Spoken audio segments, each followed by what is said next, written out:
The interpreters hear us? Yes, we can hear you. Perfect. Yep. Thank you.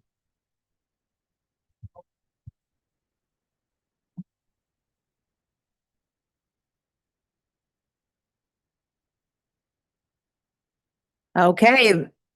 Hello, everyone. The March 10th, 2026 meeting of the Monroe County Legislature will now come to order. Will the clerk please call the roll? Ms. Barnhart. Ms. Barnhart is present. Ms. Bartholomew McCoy. Here. Ms. Bartholomew McCoy is present. Mr. Baines is excused. Mr. Blankley. Mr. Blankley is present. Ms. Bonnick. Here. Ms. Bonnick is present. Mr. Burgess. Mr. Burgess is present. Mr. Chardy. Mr. Chardy is present. Mr. Colby.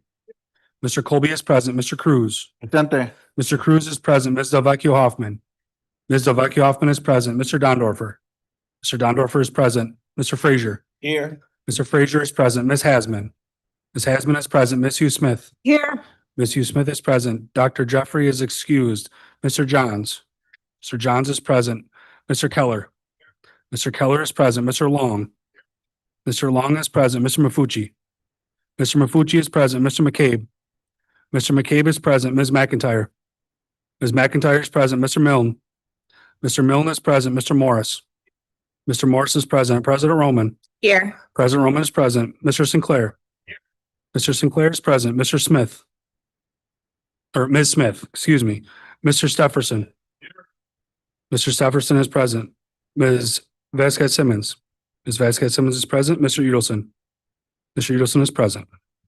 Okay, thank you. In lieu of a chaplain, please stay seated and join me in a moment of silence.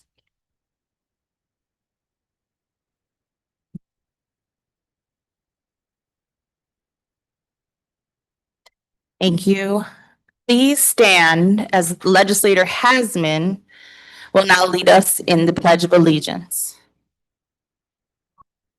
Of the United States of America and to the republic for which it stands, one nation, under God, indivisible, with liberty and justice for all. At this time, please remain standing.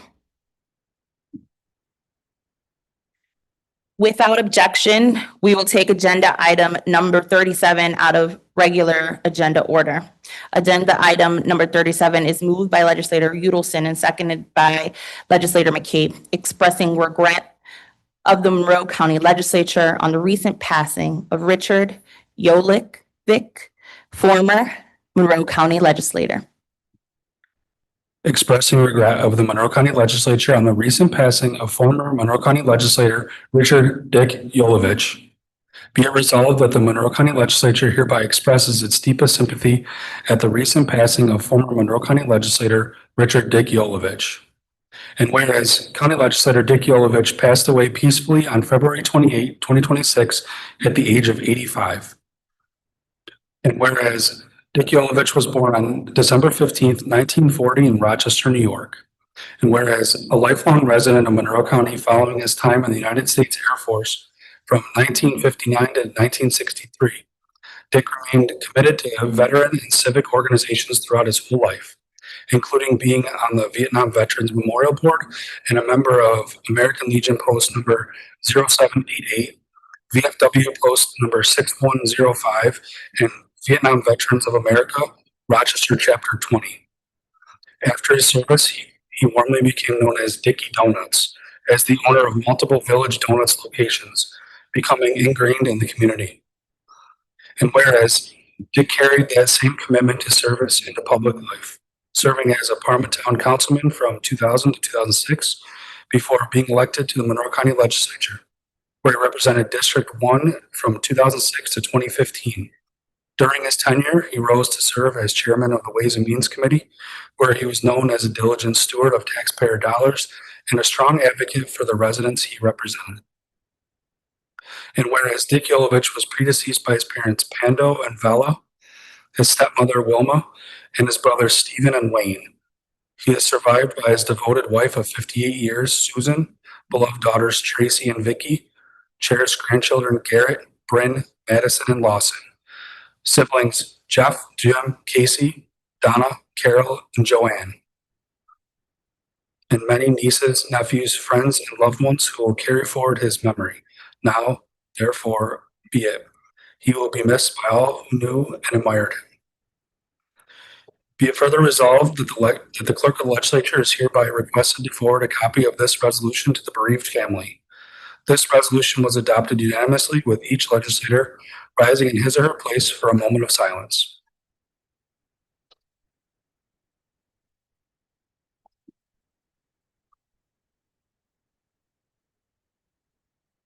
Thank you.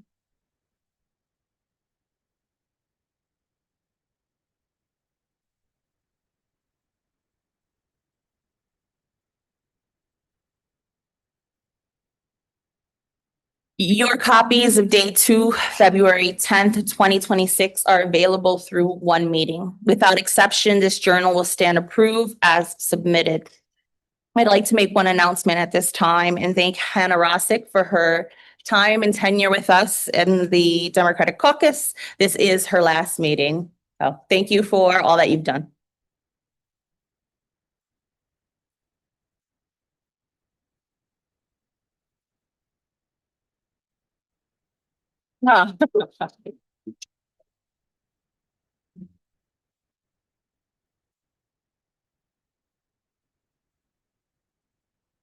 We wish you well. Thank you. Oh, thank you very much.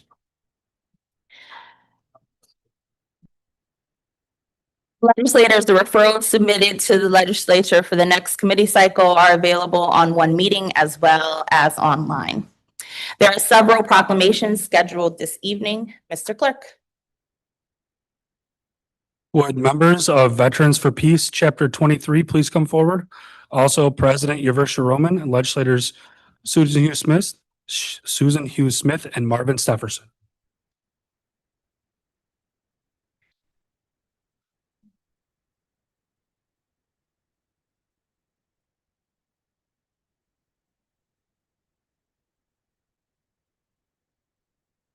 Monroe County Legislature recognizes Veterans for Peace, Chapter 23.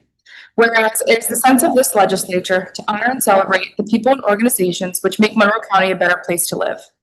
And whereas, attendant to such concern, the legislature is justly proud to honor Veterans for Peace, Chapter 23, for their work informing the public of the true cost of war, building a culture of peace, and providing services to veterans and victims of war. And whereas for over a decade, Chapter 23, the Rochester local chapter of Veterans for Peace, has continued the organization's vision through their grassroots organizing and education throughout the county. And whereas in 2021, the Rochester chapter was awarded Veterans for Peace Chapter of the Year for their impact they have on our community and for their commitment to working actively for a world of peace, justice, and freedom. And whereas Chapter 23 has demonstrated a strong dedication to supporting veterans in our community through advocacy, mutual aid, public dialogue, commemorative events, and partnerships with other organizations. They have always ensured the voices and experiences of our veterans are heard and respected. And whereas the members of Veterans for Peace, Chapter 23, exemplify the highest ideals of public service and commitment to their devotion by transforming their military experience into a lifelong commitment to peace and community well-being. And now, therefore, let it be known that we, Yervisha Roman, President, Susan Hughes Smith, Legislator District 14, and Marvin Stefferson, Legislator District 3, do hereby honor Veterans for Peace, Chapter 23, on this 10th day of March, 2026.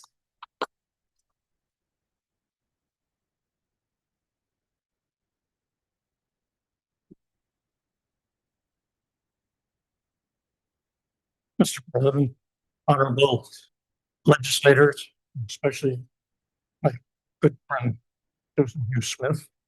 On behalf of Veterans for Peace, I thank you for this honor.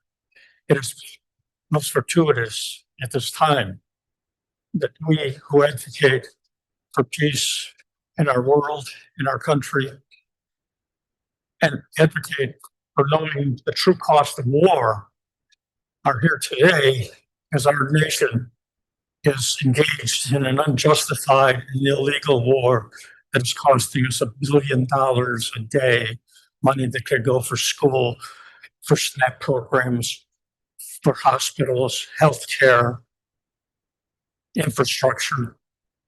But instead, it's being wasted, destroying another country and another culture. engaged in wars around the world right now. We need to ask for peace. We need to petition our national government to cease and desist these worthless and useless and illegal wars, the murders of innocent people, children, women, civilians, the destruction of infrastructures that take decades to rebuild, if ever. Thank you very much for this honor.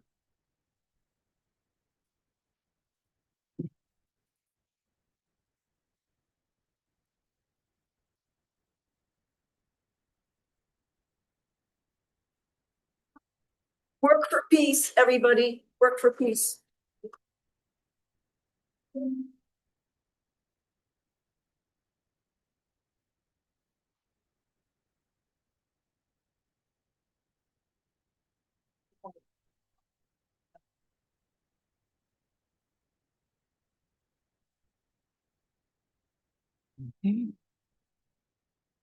There are no formal committee reports scheduled for this evening. We will have a presentation this evening from Monroe County Clerk Jamie Romeo, who will give a presentation on DMV updates. This presentation will be for informational purposes only. All questions can be submitted to the Monroe County Clerk in writing after the presentation. My hope is to be able to have informational opportunities like this one occur before the legislature on an ongoing basis. Thank you. Welcome. Yeah, welcome. Thank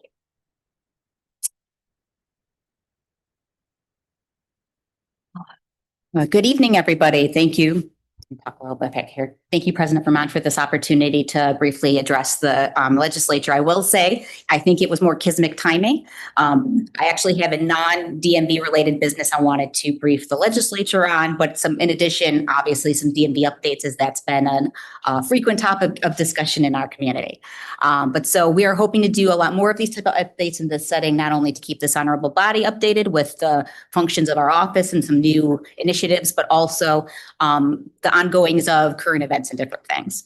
I apologize because I'm not sure who's in charge of the slides. Oh, sorry. If you can go to the next slide. I promise this is very brief. Last year with the budget adoption, this honorable body adopted the proposed budget of the county clerk's office, which included our modified fees schedule, which includes our online subscription fee, which we plan to begin implementing at April 1st of this coming year. Monroe County is one of the only counties in the Finger Lakes region, one of the only counties in the state of New York that does not currently have a paywall between our online records management system and the public. So right now you can see all of the documents themselves in addition to the indexing for all of the documents that we see. There are statutory requirements for copy fees. That was what was listed in our budget. And also that's listed here as our per image cost. What this will be doing is that for our online database, if you go to our system, rather than being able to go in and search and see the documents themselves without that paywall, there's going to be the account that you have to set up. If you've searched a lot of other counties in our region, you've had to do this, whether you do short-term accounts or long-based accounts. We've been in constant contact with the real estate community and the title and abstract companies and the real estate attorneys, so they know that this has been coming. This has actually been over a year coming. This is also going to give us the opportunity to provide the opportunity for individuals to sign up for the fraud alerts that we've seen in some other areas. I know Legislator Smith had reached out to me on that issue. But this is going to allow us for a lot of opportunities to not only create a better revenue stream for the clerk's office with modern technology, but also allow us to have better security over the documents. And if you could go to the next slide briefly. So we are very recent, and I apologize for this spreadsheet. This chart is very small, but it can be made available if you want to see it. Because we are one of the only areas in a significantly large county with no paywall or nothing between us and the documents, which are all of our land recordings, mortgages, deeds, a number of other documents that we have, including some civil cases. What our vendor, IQ West, found with our new server is that out of the 38,000 hits that our website got, 14,000 of them were bots. And with the advance of AI, there's a lot more security issues and cybersecurity that we can't even truly understand now about information that could be getting pillaged off those documents. And we want to make sure that we're adding better security to make sure that this type of data mining, or we don't know what these bots are aiming at doing, it's not happening within our documents. And so these are public documents. They remain publicly available physically in our office. They're still going to be available on the website. The indexing, which is just the organizational information for each document, will also be free and accessible, but it's those documents themselves. If somebody wants to look at a copy of your mortgage, they're going to have to set up an account, prove actually not only are they a person, but they're a citizen, not that they're a citizen, but that they are coming from an IP address in the United States, which is a new feature that we've just recently added with our vendor, but also that we'll be able to mitigate this type of bot activity. And our vendor IQS, which does provide services to 36 other counties across the state, did tell us this was Monroe County that spiked these bots because ours is a free access site. So this is a change. This is a change to the way that we provide documents. We really want to make sure that we're keeping these documents accessible to the public, which is why we know that with this new revenue stream, we're going to be able to continue to do more with digitization and getting these records in a much more usable format.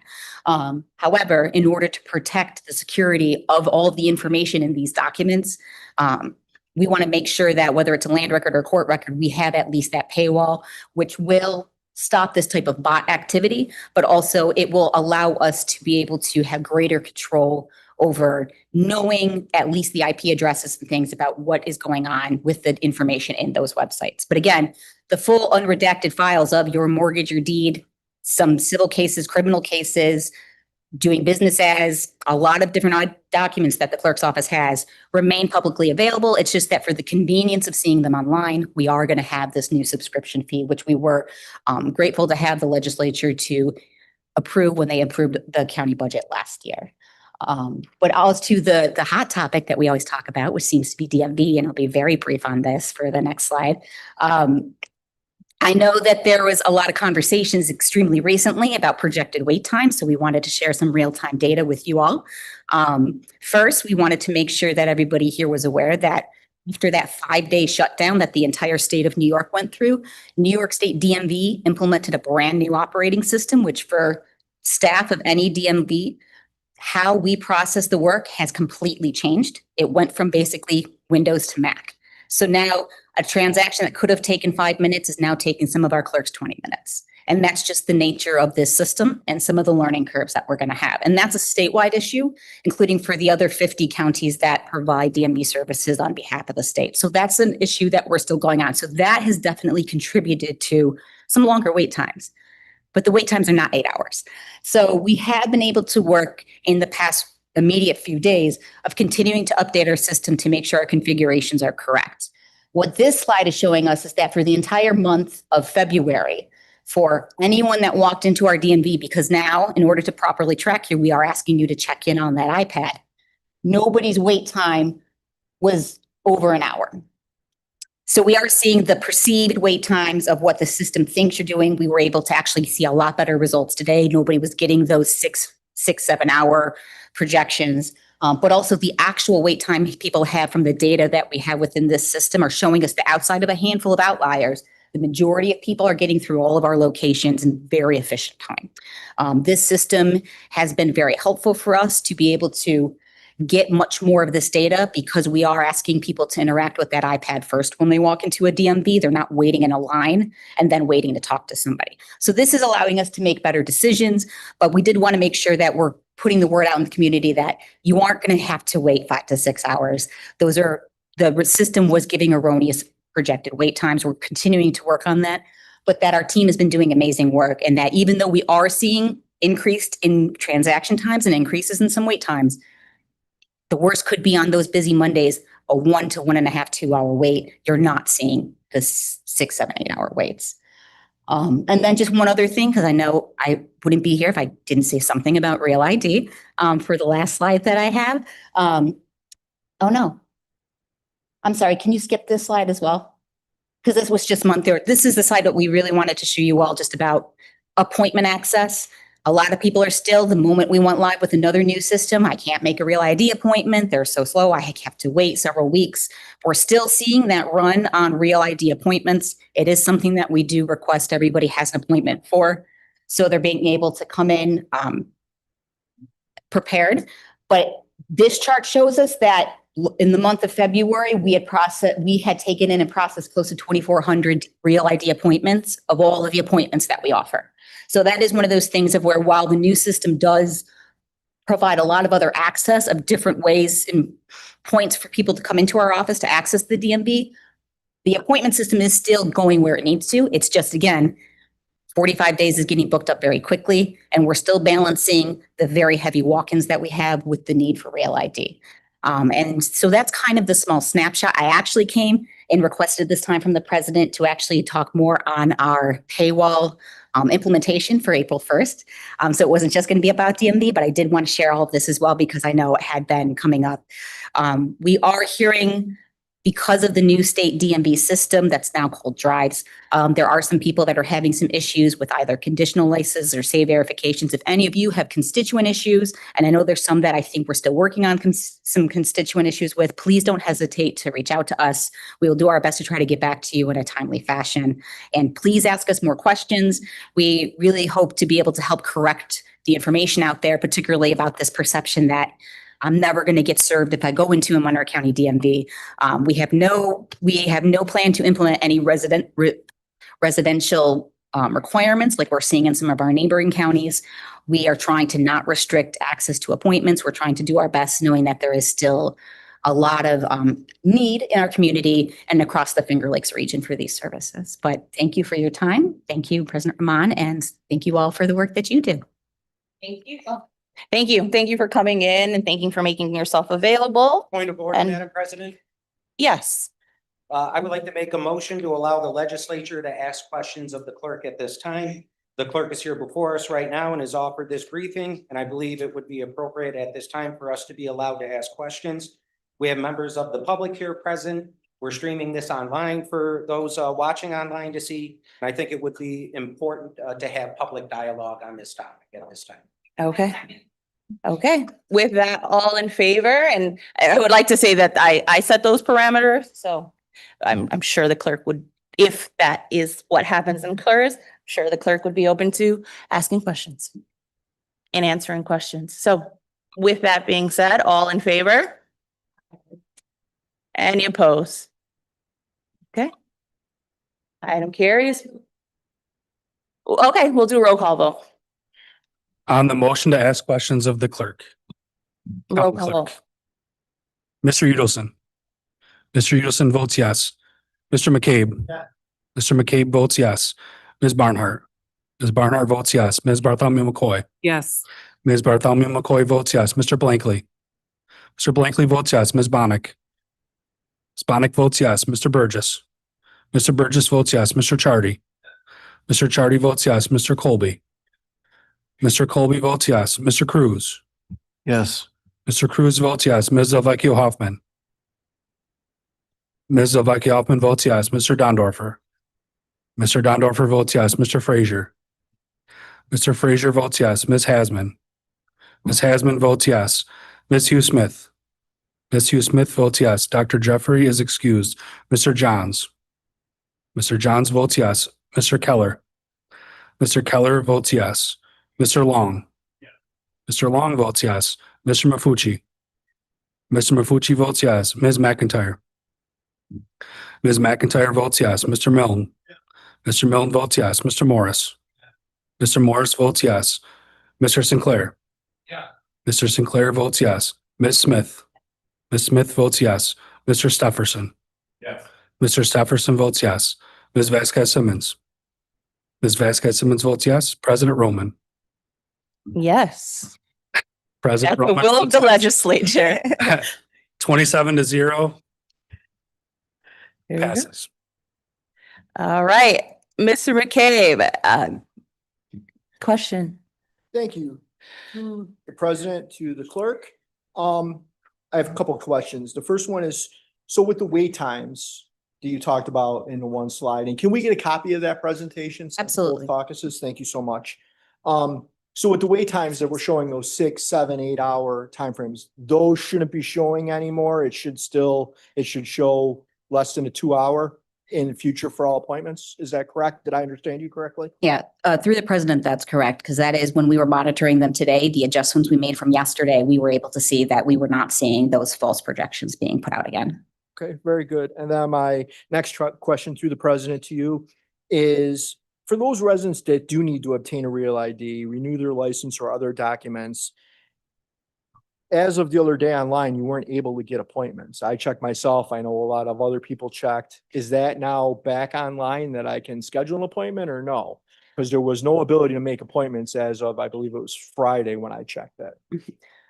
Through the president, again, that's because they're booked out for 45 days in advance. So that's where we are still seeing that high demand for Real ID appointments. So all of the appointments the system created have been taken. And so we're looking at, do we have the ability to adjust the system to reduce other commitments so we can then put those commitments to allow for more Real ID points? But we also are trying to balance the commitments we have for the walk-ins, which are a very high capacity, and also our mobile DMV operation. And I guess as a follow-up, just one more, sorry, Madam President, through you to the clerk. With that, would it be possible then on that page to maybe put like, there's no appointments because we're booked for 45? I mean, would there be some way to notify the public so they don't get the frustration level that they can't get an appointment? And I mean, from what you're saying, they can't get an appointment for 45 days because they're all booked, or reference them to go to their local DMV or do something so they have some awareness, so they're not calling us irate that they can't get an appointment on there and they have no explanation as to why you just can't get an appointment. Well, we can certainly look in that through the president. One of the issues we have is that we still encourage people to go on the website to look for cancellations or if we're able to have some of those expansions. So we really do try to point people to the website first. When people show up to DMVs and they're not prepared for a Real ID, which takes a significant amount of documentation, it ends up wasting their time, it wastes the DMV's time, and we're trying to make sure it's a fruitful appointment and experience when they come, especially for those Real ID appointments. Thank you. I yield. Thank you. Yes, Legislator Smith. Thank you. Through the president to the clerk. One of the questions I have has to do with some of our residents, especially on the west side, having to go to the Albion branch, which is outside of Monroe County. They're able to process the Real IDs pretty fast. Is there a reason why they're able to do that at a faster pace than Monroe County? Through the president, it's just simply that they have much fewer foot traffic than we do. I think we have a lot of other counties that have residents work in Monroe County, and we've never implemented a residency requirement for us. But we do know that we sometimes see between 1,000 to 1,500 people a day. And that's across the board. And that does not include the work we do on behalf of car dealers for their registrations as well. So I think it's just they have smaller offices, but they just have less of that traffic coming into their branches. Great, thank you. Through the president, I have one other question. It has to do with the mobile DMVs. I understand that they were down for the month of February during the software update. Have those come back online, or have you been able to bring those back?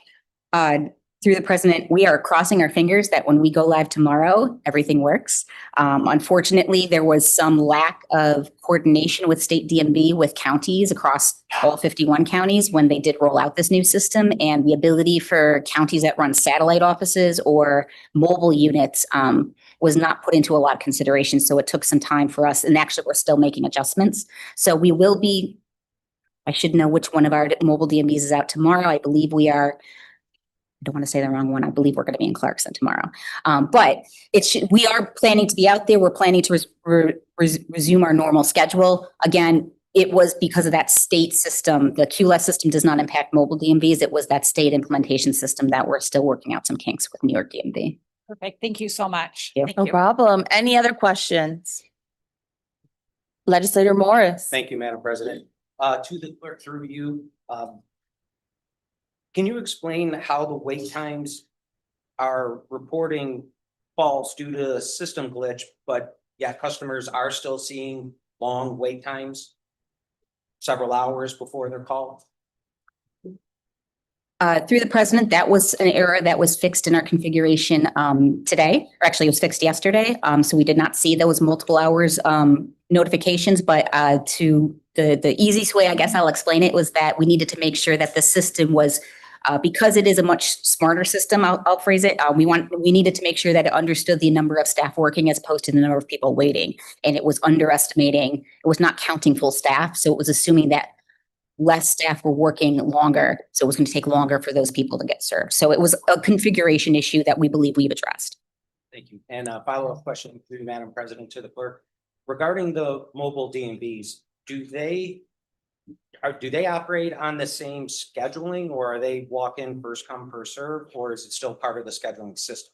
Oh, yeah, no, the mobile DMVs are just walk-ins. We don't do appointments for those. So that's just anybody that walks in gets served through the president. So then a follow-up question to that, through the president to the clerk, then what is it then that is causing any hiccups or reasons why mobile DMVs either aren't occurring or?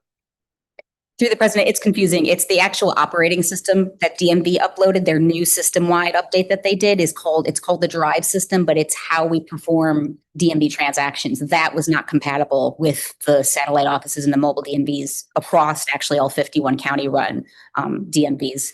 So that's where we believe, and I had 2 calls with state DMV today. We believe that they've been fixed. We believe it's been addressed. The equipment will be out there with our staff. I'm hoping everything works. So hopefully everyone else crosses their fingers as well. Thank you. Are you? Perfect. Thank you. Yes, Legislator Milne. Thank you, Madam President, through you to the clerk.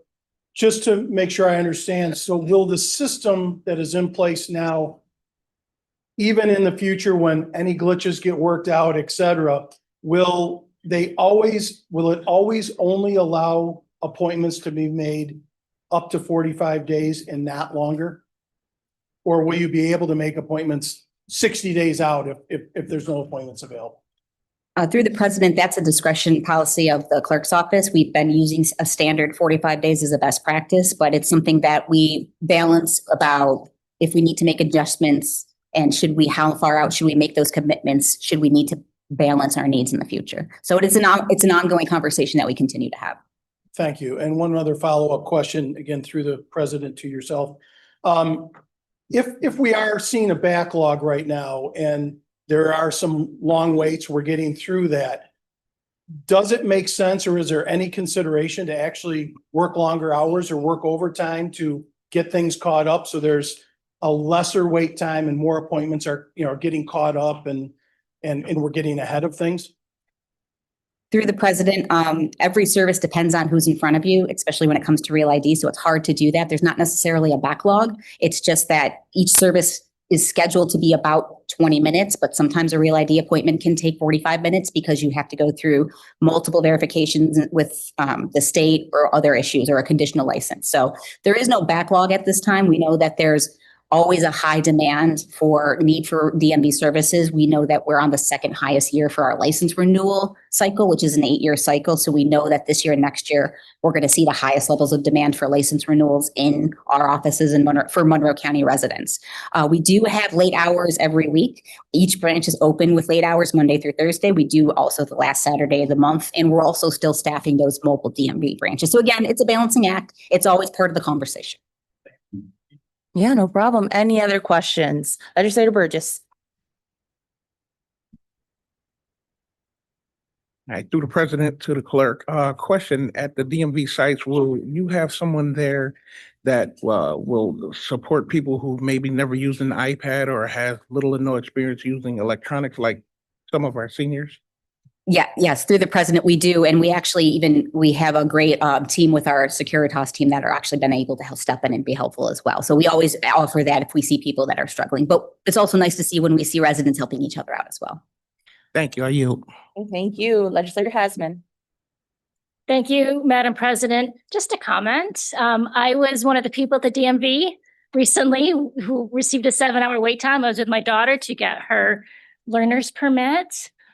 I just want to say your staff member was so kind and patient and cheerful with a lot of annoyed people in the room. And I just really wanted to commend that DMV worker on the record.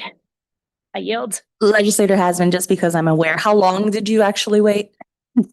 We waited about an hour. Okay, thank you. Not 7. There you go. Legislator Cruz.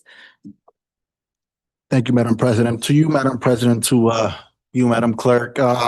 First of all, thank you for the job that you do with the resources that you do have available. I just have a quick question. In order to process these real IDs faster, could your office benefit from new hires? Through the president, we are constantly hiring. We actually are at close to full capacity for our staff right now.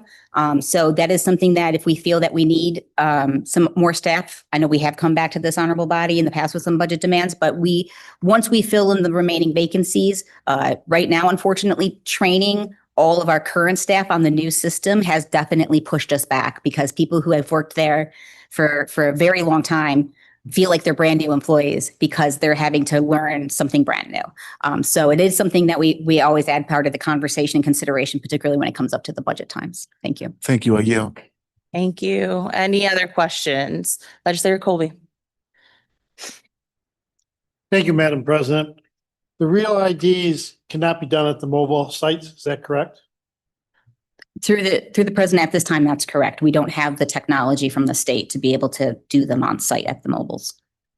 You only do real IDs if you have an appointment, or can real IDs also be done through walk-ins? Through the president, we still require the appointments for real IDs because it allows us to send the document finder and make sure that everyone's fully prepared because there is a lot of extra documentation you need in order to get your real ID. And we really are trying to mitigate the rain checks and multiple visits. All right, thank you. Thank you. Any other guests, legislator? How is it possible that an update to the DMV system? I can probably hear him anyways. So the DMV creates such a backlog. Through the president, there isn't a backlog. There was a perceived backlog. There have never been 8-hour wait times. It's been a projected wait time based off of an error. So now that we've fixed that error, we have not seen, at least today being that first full day, we have not seen those projected wait times happening. We've been seeing that normal 1 hour, 1.5, 2 hour waits for the peak wait times that we may have. Thank you. And did you and leadership go into this blindly, and will you be fully prepared to go live? I think you said tomorrow, correct? Is that tomorrow?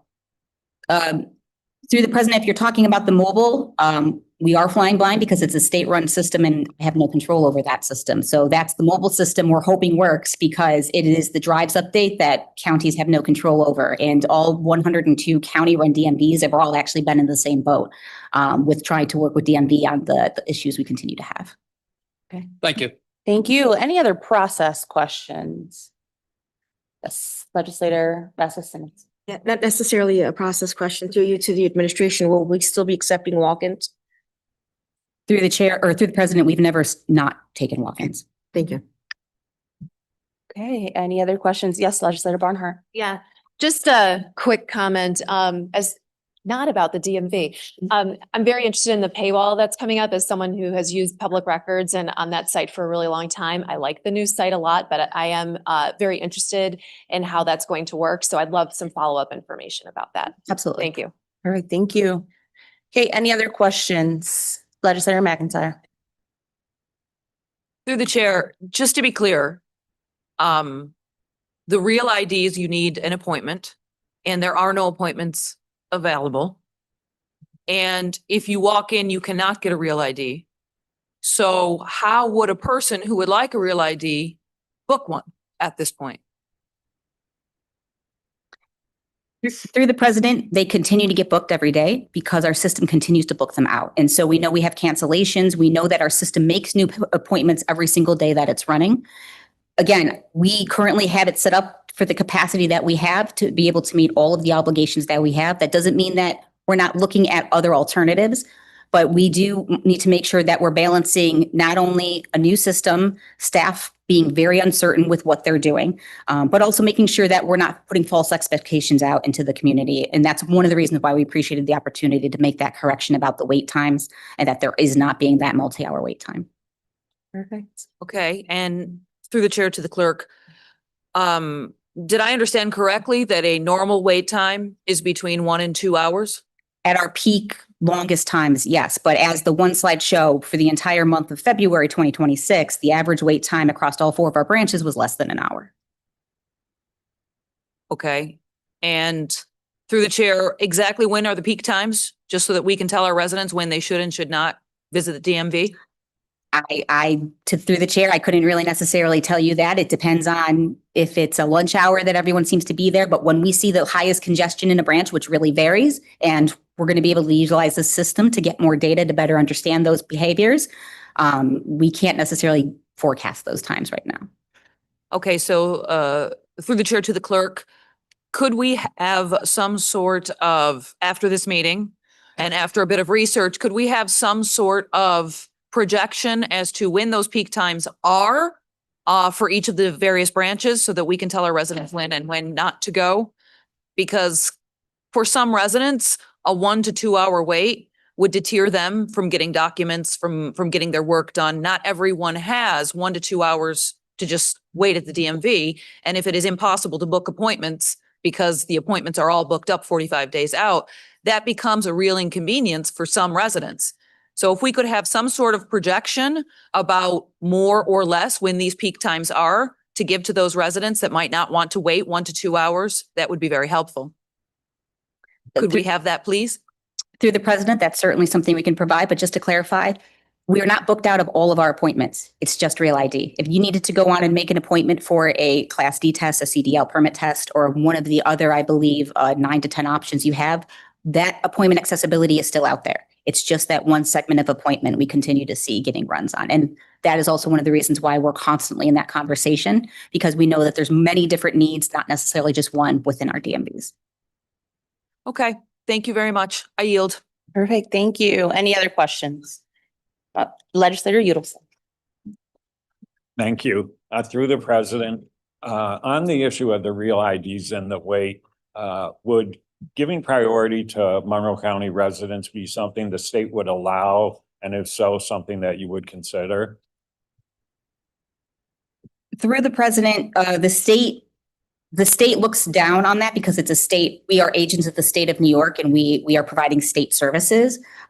They don't necessarily have rules against it. All it will say is that when we were part of our COVID reopening operations, we have such a high number of county residents from our neighboring areas that come into Monroe for a number of different reasons. The amount of additional work we'd particularly be putting on our security team to trying to verify the residency of everyone that walked through the door, we did not feel was an appropriate use of resources. That's through the president, but with the real IDs, they have to make an appointment ahead of time. So you'd be able to screen that. When they make the appointment, do they have to give their address?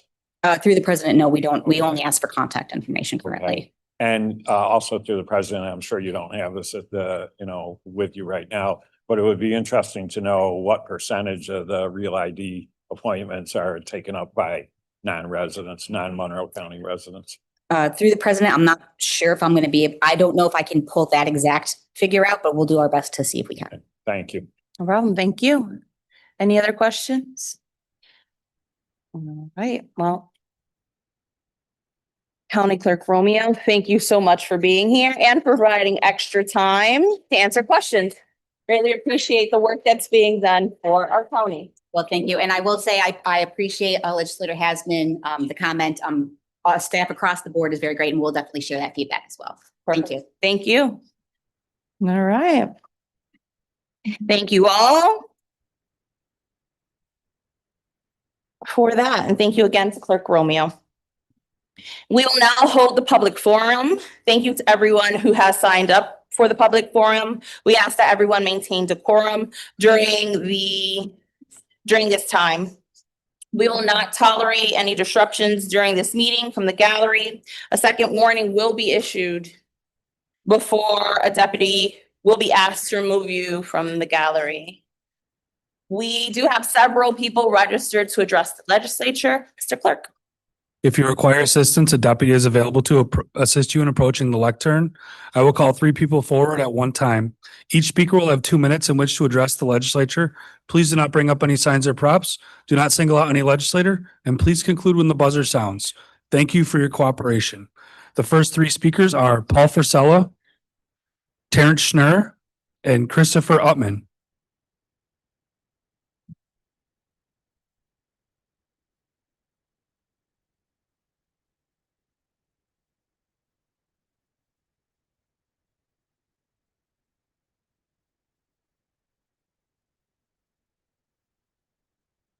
Childhood diseases and hunger must be stopped around the globe right now. I encourage everyone here today to give to charities and hospitals to do this, like the Golisano Children's Hospital and the St. Jude's Charity to stop childhood cancer. Note the shirt I am wearing now. I encourage all here to volunteer at their local hospital. I was in the hospital a few months ago. I saw people who were weak and ill who needed help. Around the year 1981, I saw a boy in the youth baseball league. He told me he had a bad heart. I hope he is still alive today. I also encourage people to lose weight, eat healthier, use less salt in their diet, and encourage and exercise more to prevent high blood pressure and heart disease. This problem is scary, and I saw it firsthand not long ago. I also encourage everyone to wear masks during this flu season. Let's make diseases a permanent thing of the past. Thank you.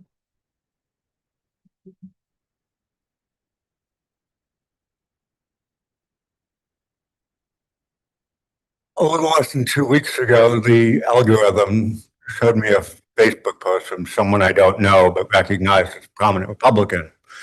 He was thanking a prominent Democrat for, quote, putting aside partisan politics and attacking a city court judge. I didn't know whether to laugh or to scream.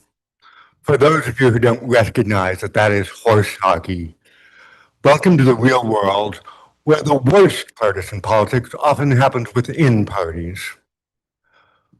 Why would a Democratic official who lives in Irondequoit decide to attack a city court judge who is prohibited from defending himself, who is, under current law, ineligible to seek re-election, and who, in more than 30 years in the public eye, has demonstrated for both better and worse that he doesn't give in to intimidation?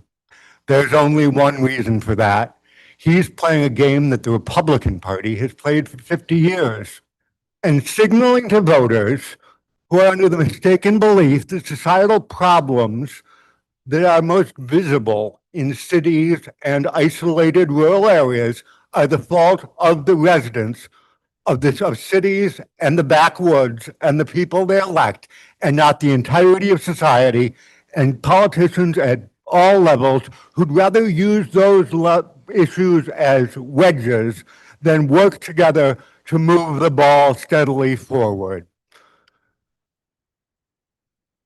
If we're not willing to do it out of love of neighbor, can we do it in our own self-interest? Because as Paul Wellstone was fond of saying, everybody does better when everybody does better. Thank you and have a good night. Thank you. Welcome. Thank you for the opportunity to speak to you today. My name is Christopher Uttman, and I've lived in Monroe County for nearly 30 years. I was very grateful when you passed the Climate Action Plan in 2024. However, the plan isn't just about climate change. This plan can actually achieve two goals, both reducing emissions and making Monroe County better. Many of us have tried to do our part, but there are a lot of barriers in the way. So as an example of the barriers we face, this past summer, I decided to take the bus to the airport instead of driving. I took 2 buses, a 30-minute walk, and 2 hours later got there. That's a trip that takes about 15 minutes from my house by car. That's not a real choice. But the Climate Action Plan provides a solution: improve active and public transportation for real alternatives to driving. Some of my favorite memories are holding my children's hand, walking to the library with them in Fairport. So let's make that possible everywhere across Monroe County. Another barrier is lack of choice in finding a home. Now that my children are adults, I'm thinking about downsizing. However, most of the listings I see for places are 3 and 4 bedroom homes, which I don't really need anymore. Again, the Climate Action Plan provides solutions. We can use commuter policies and other levers to incentivize mixed use and energy efficient housing so everyone has a choice in where they live. Young people could choose affordable townhouses. Seniors could choose inexpensive to heat condominiums or apartments right in their own communities instead of having to move. For these and many other reasons, I'm asking you to fully fund implementation of the Climate Action Plan, encourage commuter and others to incentivize walkable and mixed-use communities, and invest in active and public transportation systems that make it easy to get around. You did a great job passing the Climate Action Plan. Now, I and organizations such as the Climate Solutions Accelerator are happy to work with you to implement the plan and create a better Monroe County. Thank you. Thank you.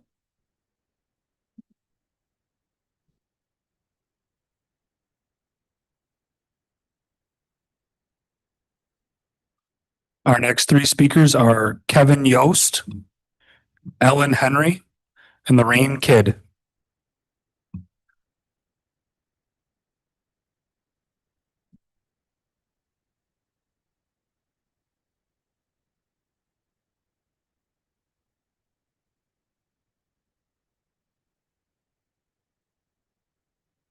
Kevin Yost, 1474 Middle Road, Town of Henrietta. Good evening.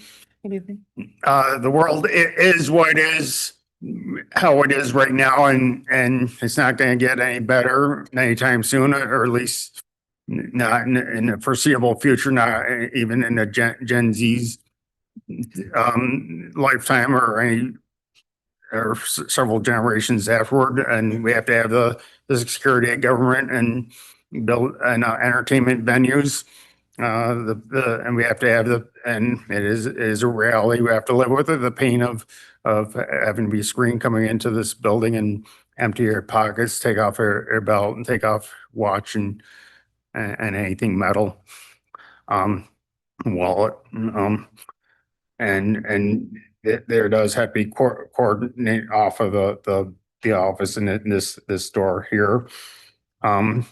However, and part of that is have to cordon off during these legislative meetings, the men's room on this floor while the women's is open. I was hoping that maybe it was possible to reverse the men's room and the controller's office, which would controls us being better to cordon off. And I did notice 2 months ago in January, last time I spoke here, that they had stripped down all those rooms and the bathrooms up here down to the bare walls. Was hoping maybe it was possible to do what I just mentioned. However, I was not able to attend last month's meeting to speak due to a prior commitment and observe what had gone on in the construction wise in this floor, but it's all completed other than the paint job over here on the wall in that room there. But if it's at all possible, please cordon off this side of the men's room so that can be open and this office here and this door and post guards or sheriff's deputies on that off and the president's office during the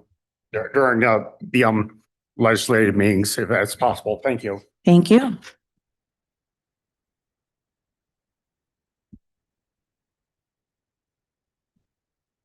Good evening. My name is Ellen Henry, and I've lived in Monroe County since long before its recognition as a relative climate refuge. So thank you for passing the Climate Action Plan, the CAP, which was a critical first step. And I've heard there have been modest progress towards keeping some of the food waste out of the landfill. All good. My concern right now is the needed urgency for climate action to reduce greenhouse gas emissions. I know I'm not alone in feeling fearful and anxious of our future and our kids' future. So climate must be our first priority, our highest priority. I recognize that all governments have multiple roles and responsibilities, which are all complex and critical and all need funding, of course. Unfortunately, these often provide an excuse to delay meaningful climate action. In reality, many of the strategies in the CAP would also mitigate some of those other issues, enhancing our communities and our environment, our health and economy. Recently, I read that Monroe County ranks 13th out of the 50 New York counties in the fraction of residents that are concerned about global warming. So I think your constituents would be supportive of significant policy changes to meet the climate challenge. For example, the obvious need for more housing could be met by building more of the same, more that we have, or it could be more thoughtfully designed to 21st century standards of energy efficiency, all electric, higher density, et cetera. The latter approach would actually be less expensive, particularly in the long term. Furthermore, as yet another war over fossil fuels rages, let's ensure our local resilience by harvesting the free sunshine that comes without war. I hope Monroe County will not join the disturbing number of other counties across the country that have restricted or banned solar and wind development. Thank you. Thank you.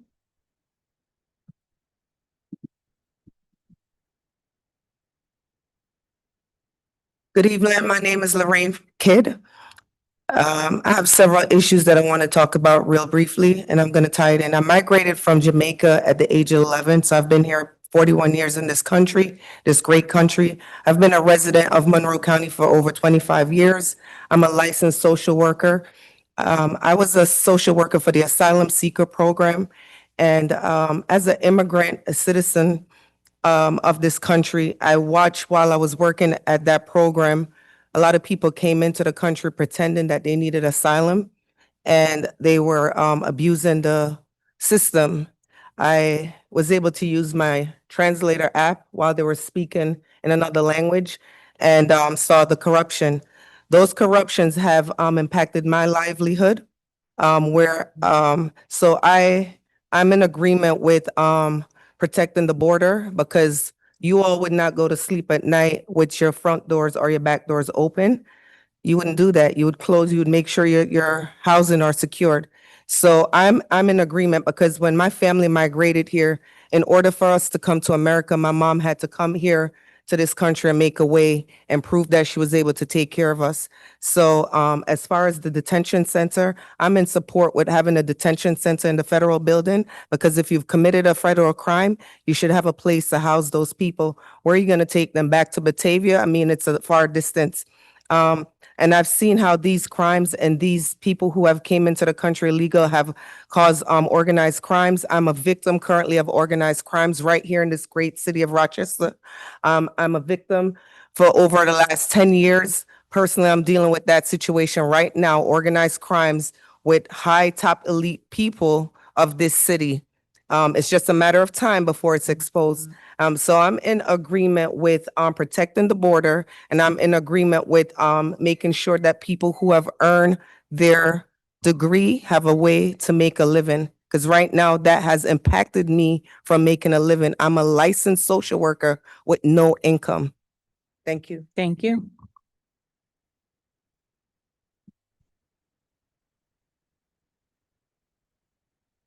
Our next three speakers are Ronald Garrow, Ralph Carter, and Ryan Evans.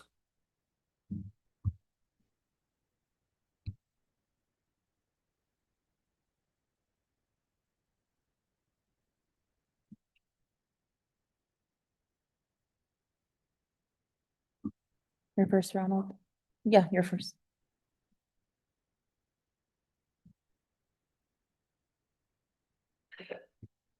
Sego seguego laelundio yunya taquas nunun waxcaleboge aquas and I am here to advocate for the recognition of my ancestors with the flying of the Haudenosaunee Confederacy flag at county sites. I need to start off by correcting something I said last time I was here. I said that the United States was greatly influenced by the Great Law of Peace. That is not fully correct. The United States and the framers of the Constitution plagiarized the Haudenosaunee Confederacy and the Great Law of Peace, and they admit it in Congress. Where are we at here? On September 1988, concurrent resolution to acknowledge the contribution of the Iroquois Confederacy of Nations to the development of the United States Constitution, to reaffirm the continuing government-to-government relationship between the Indian tribes and the United States established in the Constitution. Whereas the original framers of the Constitution, including most notably George Washington and Benjamin Franklin, are known to have greatly admired the concepts of the Six Nations of the Iroquois Confederacy. Whereas the Confederation of the original 13 colonies into one republic was influenced by the political system developed by the Iroquois Confederacy, as were many of the democratic principles which were incorporated into the Constitution itself. And whereas since the formation of the United States, the Congress has recognized the sovereign status of Indian tribes and has, through the exercise of powers reserved to the federal government of the Commerce Clause of the Constitution, with Indian tribes on a government-to-government basis, and has, through the Treaty Clause, entered into 370 treaties with American Indian tribes. So, I mean, we go on for a while here. And Congress specifically acknowledges and reaffirms the trust, responsibility, and obligations of the United States government to the Indian tribes. So we got some more stuff here, like Congress acknowledging the need to exercise the utmost good faith in upholding treaties and the respect for the Native American tribes of the United States. And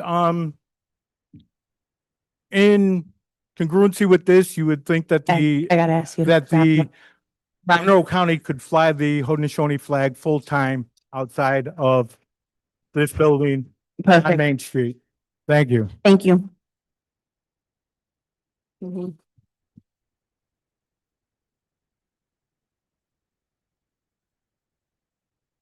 Good idea. Hello. My name is Ralph Carter. I'm a resident of Pittsford, Stoutenburg Lane, and I'm here to talk about housing access vouchers.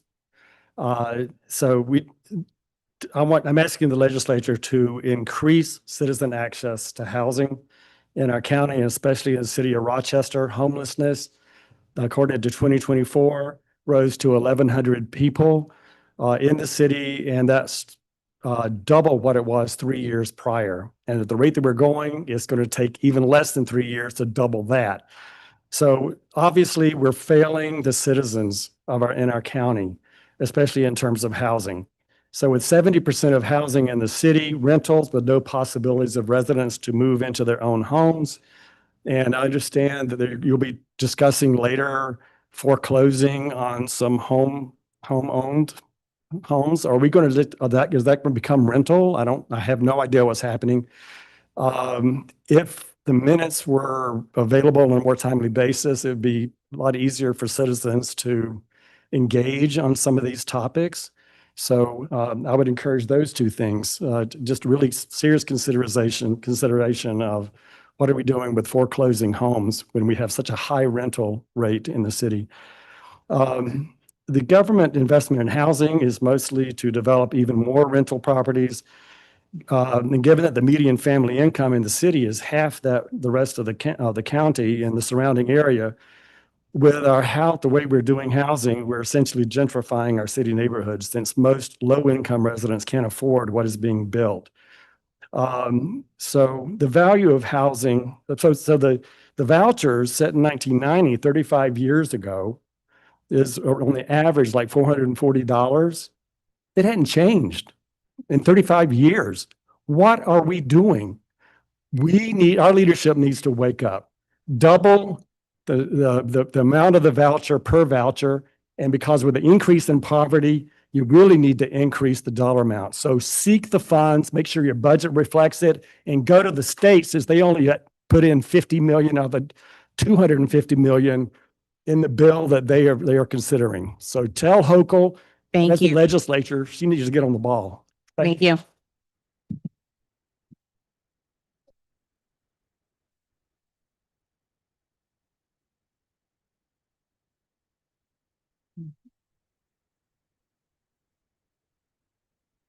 My My name is Ryan Evans, and I am here representing Metro Justice's Red campaign against RG&E's rate hike request.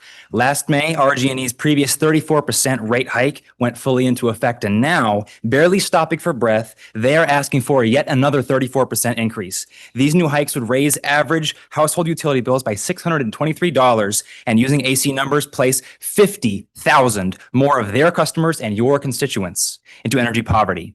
With a median income of $46,000, this means more than half of Rochester households would be at risk. These hikes come on the heels of the recent audit showing widespread mismanagement, safety violations, and shady accounting by RG&E and its multinational owners. The recommendations of that audit have not yet been fully implemented. And despite that, RG&E is requesting an increase in profit to 10%, almost double what experts recommend. Additionally, RG&E's shutoff crisis is out of control, and it seems connected to its ongoing misbilling and accountability crises. And the numbers are startling. Over 13,000 shutoffs in 2024, tripling the year before, and well over 15,000 in 2025. Want to dispute a bill? RG&E also wants to close at least 5 offices across the county. Yet their profits were $107 million in 2023, $120 million in 2024, and $119 million in 2025, heading out of our community and overseas. Avangrid profits have risen 185% over 10 years, more than any other utility in New York. Meanwhile, Rochester's energy burden is already third highest in the country. An AC report shows that more than 1/4 of low-income households in Rochester pay over 1/5 of their income to RG&E. They are squeezing our people dry. We demand that each of you write to and use any means necessary to pressure the governor and the Public Service Commission to deny rate hikes, and use your power and jurisdiction to fully fund and commission an independent third-party public utility study to look into a locally owned nonprofit alternative to RG&E. Almost 7,000 residents have signed a petition asking you to do this. When will you heed our call? Thank you. Thank you.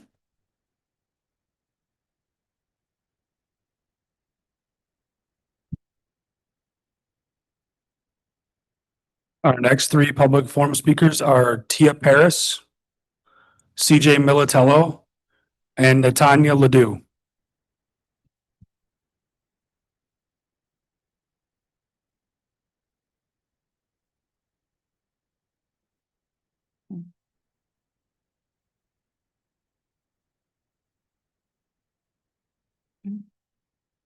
No.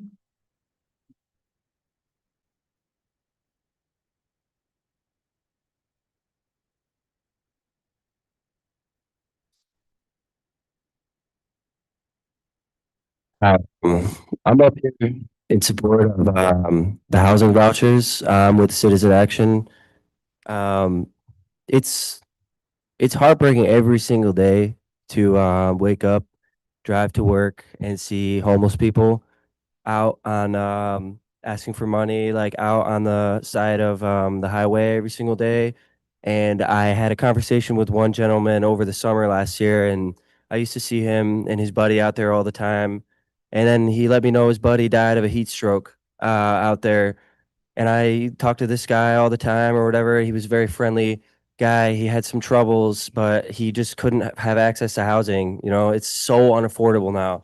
The price keeps going up, and the housing vouchers haven't been raised since 1990. It's crazy. And I know one half of this room doesn't care about these people at all. But to those of you sitting here who actually care about this, and try walking around the street and seeing these people, like, if it doesn't make you upset every single day, then you aren't fit to represent the people that live in this city. I really hope that you guys can take it upon yourselves to raise the housing vouchers for people and make sure that our neighbors can stay in their homes this summer when it starts to get hotter and hotter. You know, we've had people come up here and say really great things. RG&E needs to go as well. And I hope that the 2 Democrats that didn't vote to pass the study do the right thing this time when it comes to housing vouchers, because that was pretty pathetic to see as they keep raising their rates on people, and it becomes increasingly more unaffordable to live in this city. So thank you. And I also want to give a shout out to Ron. It's disgraceful that the Haudenosaunee flag was taken down from this building. It's a cultural erasure to people that were here to not have that flying on this building. So I would really appreciate seeing that back up. Thank you. Thank you.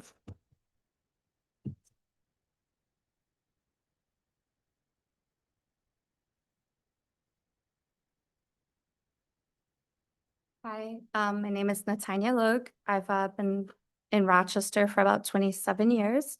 Before that, I was born and raised in New York City. I've been here recently working at serving at a local nonprofit.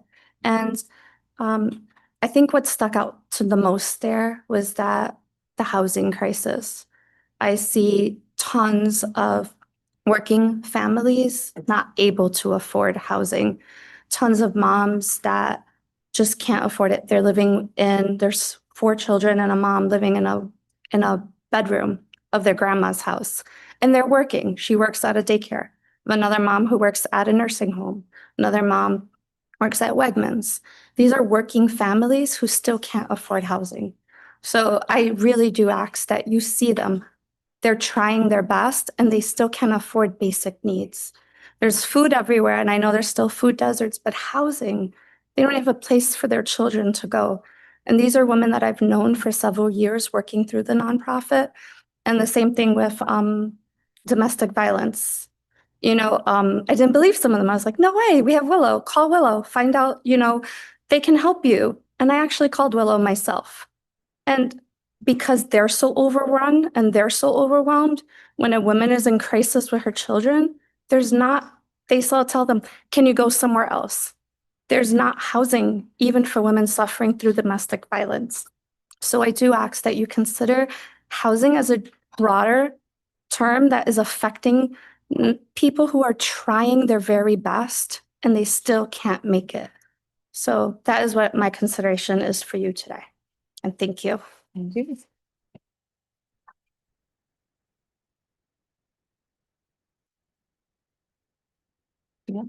Good evening, everyone. My name is Taya. I've been in Rochester. I've lived in Rochester for about 20 years, most of my life. And I've seen a lot of the cool things that Rochester has to offer, but I've also seen the increase of the housing crisis in Rochester. Even for me, I'm a young college grad and it's hard for me to find housing.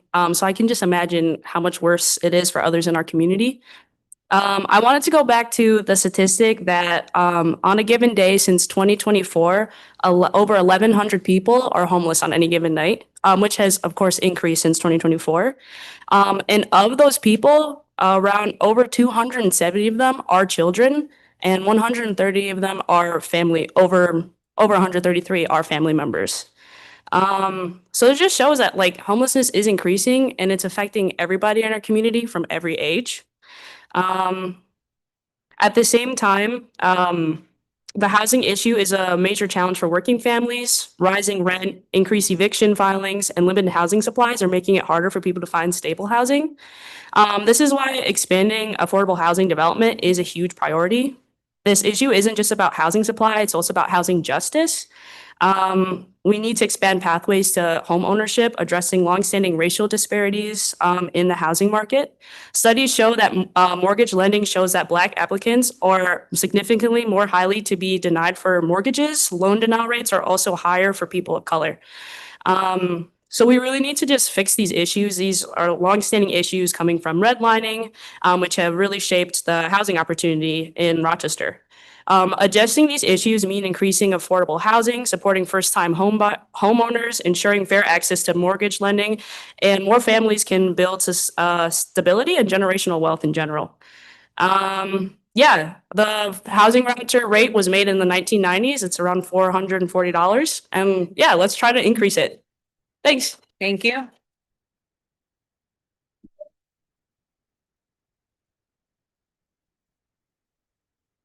Our next 3 public forum speakers are Jalil Muntakim, Kevin Lockhart, and Lucy Newman. What is that?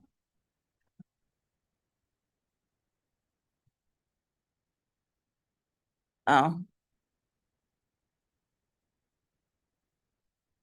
There.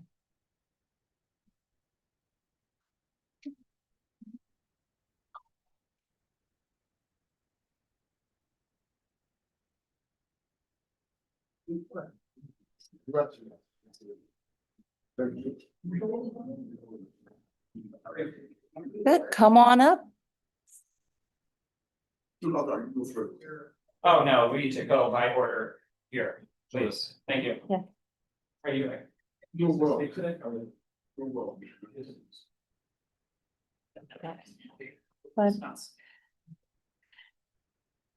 1990, the average rent was $447. That was the circumstance in which the housing voucher amount was set to $440. Today, it's hard to find an apartment for less than $1,000 per month. The cost of everything has gone up exponentially. While everything gets more expensive, salaries and wages have not gone up accordingly. My partner and I were lucky enough to be able to put down a down payment and buy a house, but that is not something everyone can do, and that's not right.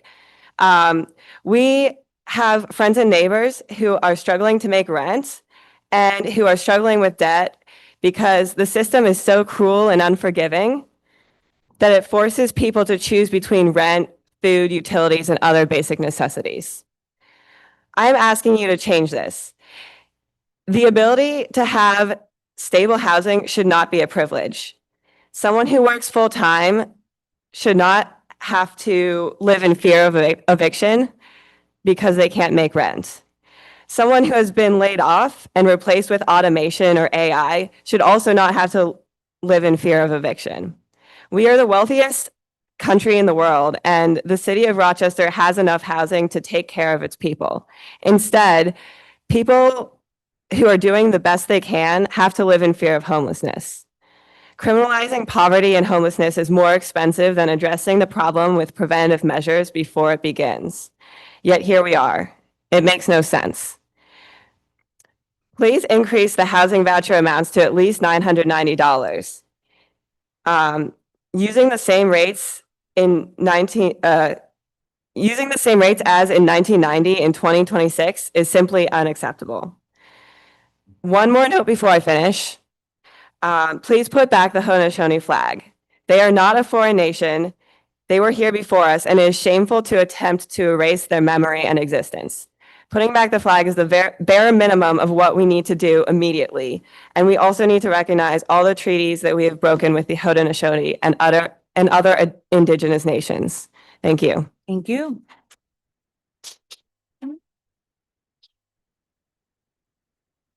Good evening. I'm Good Bill evening. with the King Special Project Coordinator, Citizens Action of New York, Rochester chapter. We are here today to talk about the issues of housing vouchers and why is that important. Major reason why it's important because, in fact, we have a housing crisis, right? We have had a housing crisis going on for 30 years. 30 years. And you have to ask the question, why? Why certain people have housing and certain people are neglected from having housing? You heard the statistics. Since 1990. Since 1990. What are you waiting for? You know that there's a problem. And you fail to act. And I have to ask the question, because I know we have intelligent people here, right? So it's not economics because you have a wash with money. You got another 50 million coming. So it's not a question of money. So what is it? We identify certain communities being neglected. You know who they are. I don't have to spell it out. And you know why? It's systemic. It's institutional. It's policy. It's regulations. It's administrative law. And you have the authority. You have the capacity to change it. But do you have the will? Do you have the moral courage to change it? Right? To raise housing vouchers. When I say pay people's rent, we say help them. They're out there. We know that we have working families who are poor, working slave wages, basically. We know this. And you fail to act. Why? Is it racial? Is it economic? Come on now. Why do I have to stand here and say this? It's logical. It's rational. We have a housing crisis in Rochester. There's an issue that has not been addressed in over 30 years, right? We're coming to petition you to have that done. Very simple. Raise the rate housing vouchers to $990. Do that. That's the minimum you can do. Thank you. Thank you.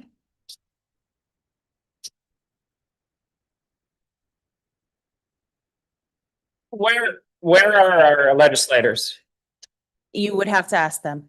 Where did our legislators go? Where did they go? I'm gonna wait for them to come back. I came here for them to speak to them. Your 2 minutes have already started. My apologies that they walked out, but go.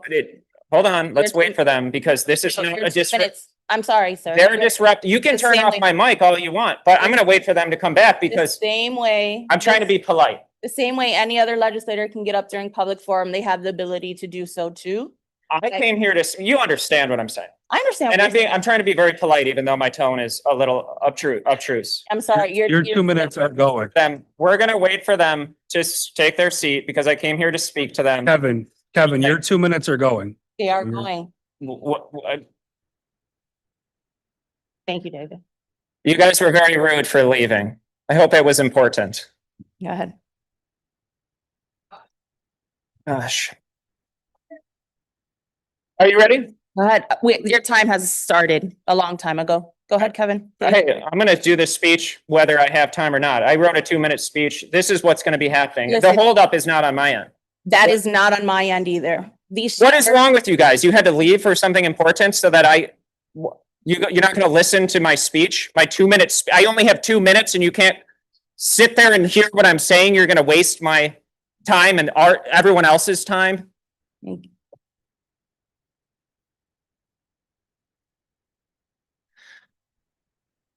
I'll start from the beginning. This legislature and administration refuses to speak out for what is obviously right and true. Many of you pander to the rage of democratic socialists. I speak out and receive severe harassment and threats every day in your place. So I'll say what you're all afraid to say. We must secure our borders and our elections.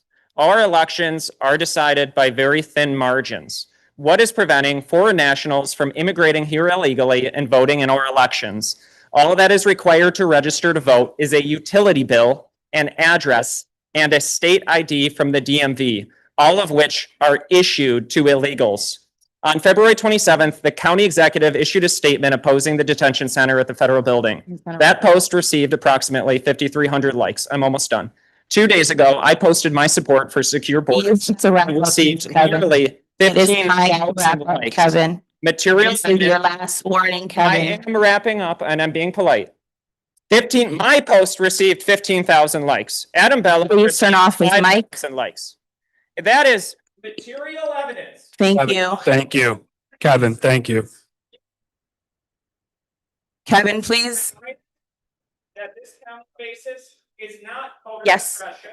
Please remove him from chambers. It's not illegal immigration, although we're placing Americans and foreign nationals, nor is it sharecroppers, commissioners, bankers, property owners networks, nonprofits, or corporations profiting from human suffering. He's still going. Our democracy is a secular nation itself. It is guided by how atheists no longer recognize this right or wrong, male and female. All right. Thank you very much.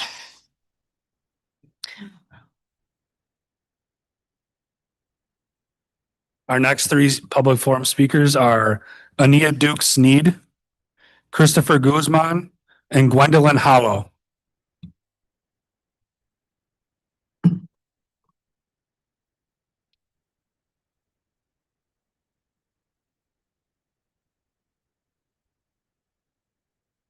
Okay. Thank you. Thank you. Yep. When you're ready. Good evening, everyone. My name is Anaya Duke-Sneed, and I have lived in Rochester all 24 years of my life. I'm here to. Oh, it's off. Oh, because of. Okay. No, it is on. I gotta point it. Thank you, guys. I was gonna say, I feel like the sound's not whatever. Okay. ahead. Good evening. My name is Anaya, and I've lived in Rochester all 24 years of my life. I'm here today to urge you all to work to raise the housing voucher amount from $440 a month to $990 a month. The current voucher amount has not been changed since 1990. Over the past 35 years, nearly every cost of living has increased, especially housing. Yet the support intended to help people afford housing has remained frozen in time. In today's housing market in Rochester, $440 a month simply does not reflect reality. In Rochester today, many modest one-bedroom apartments rent for around $900 to $1,200 per month, and that is on the low end of the spectrum. A voucher capped at $440 covers less than half that cost. Because the amount has not been updated since 1990, it no longer reflects the realities of the housing market or allows the program to function as it was originally designed. Many residents who rely on these vouchers are seniors, people with disabilities, and families with children. When vouchers do not match real housing costs, people are forced into impossible situations, paying more than they can afford, moving frequently, living in unsafe conditions, or even facing the risk of homelessness. Raising the voucher amount to $990 would bring the support closer to the current cost of living and give people a real chance at stability. It's not just important for individuals, it benefits the entire community.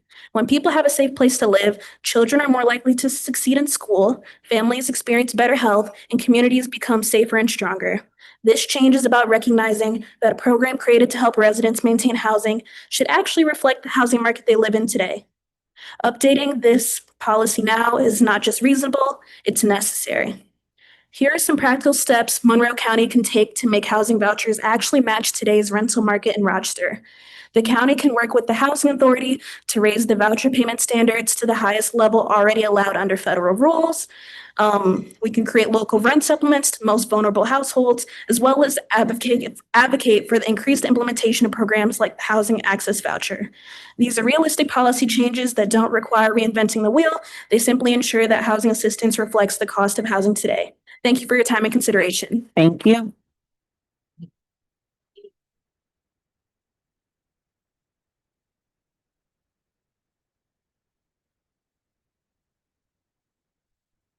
My name is Christopher Guzman, and I'm speaking on behalf of Citizen Action. There's an issue of housing affordability in this city. Here in New York State, we have some of the highest costs of living in the nation. However, New York isn't alone. It's part of a larger crisis of unaffordability in this country. While we spend trillions of dollars in Iran bombing school children, we certainly can't afford to feed and clothe the average American child. With the child poverty rate in Rochester being over 40%, in Rochester, home ownership is rare, with 70% of our residents being renters.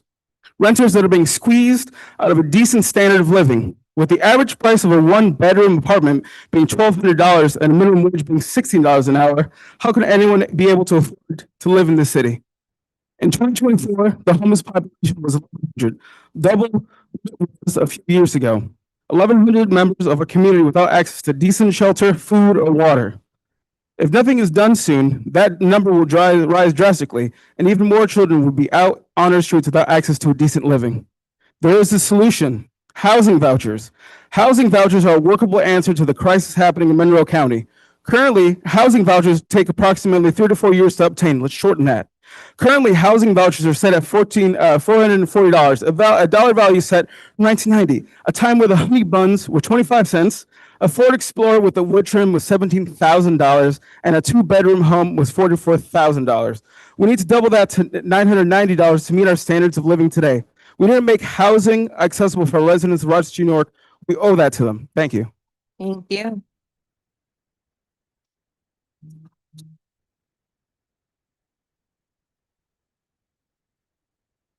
Hello. My name is Gwendolyn Hallow, and I'm here to support the Citizen Action Initiative to increase housing vouchers. It is a tragedy that we allow people to go homeless in our community. Price of housing is rising and the vouchers haven't been raised since the 90s. Heard about that. When there are people in need, we should help them. The current system is not sustainable, and if something isn't done, then the situation will be, for future generations, will be even worse. We will continue to show up here until this legislative body addresses this. I would also like to voice support for putting the Haudenosaunee flag that was taken down back up in honor of the treaties with the Native people. Perfect. Thank you.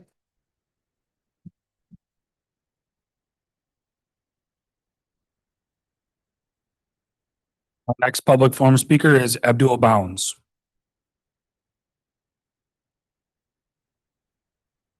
This concludes the public forum. Thank you. We'll now proceed with the consideration of motions, resolutions, and notices. Will the clerk read the next item on the agenda? Madam President, Yes, legislator Udelson. I move that we consider the agenda as a whole with the exception of items number 5, 19, and 25. And then 38 and 39, correct? Oh, excuse me. Yes, Yeah. thank you. We got a second from legislator McCabe. Yep. Moved by legislator Udelson, seconded by legislator McCabe. Any discussion? I just would like to declare my interest on number 26-0063. Okay, perfect. Thank you. Any other declarations of interest? Okay, seeing none. All in favor? Aye. Any opposed? Okay. Item carries. Move on to number 5. Item number 5, referral 26-0039, authorizing contract with McFarland Johnson for construction, administration, and observation services for runway 4-22 connector taxiway fillets project at the Frederick Douglass Greater Rochester International Airport. Move it. Moved by legislator Mafucci, seconded by legislator Hughes Smith. Is there any discussion? Legislator Stefferson. Thank you, Madam President. Through the, I don't know if I'll make it to the administration or not, through the president to the administration? Yes. Okay. My question is, as far as the environmental influence or impact in that airport border with Paul Road, Scottsville Road, will there be any impact to the environmental as far as the Genesee River, as well as traffic flow for Scottsville and Paul Road for those residents who live and take that route to and from Chi-Lai into Rochester? Through the president, Andy Moore, Director of Aviation, the answer is no, there will be no impact to traffic on Scottsville or any roads.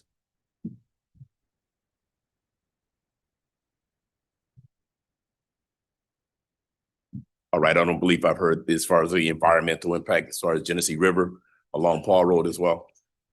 Through the president, I'm sorry, there will be no impact to the Genesee River due to this project. Okay, thank you. Thank you, ma'am. Any other questions? I yield. Okay, thank you. Any other discussion? Seeing none, all in favor? Aye. Any opposed? Item carries. Next item. Item number 19, referral 26-0053, authorizing in-rem tax foreclosure action number 150. Move it. Moved by legislator Mafucci, second by legislator Udelson. Is there any discussion? Legislator Vasquez Simmons. Through you to the administration, I asked this question during the Ways and Means, but I just wanted to clarify. How many properties have unpaid taxes that are $1,500 and below? Oh, sorry.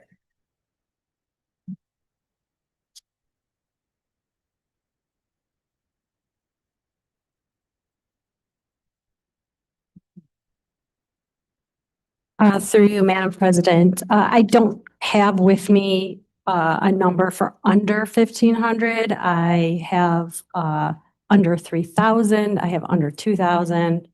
I have under 1,000. So would one of those numbers be acceptable? Yes, it would.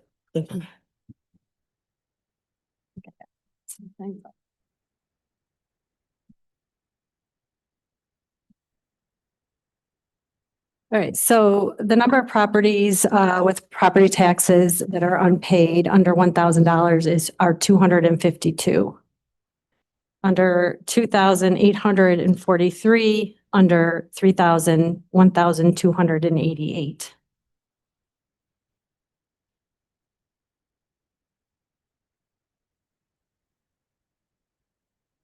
Okay.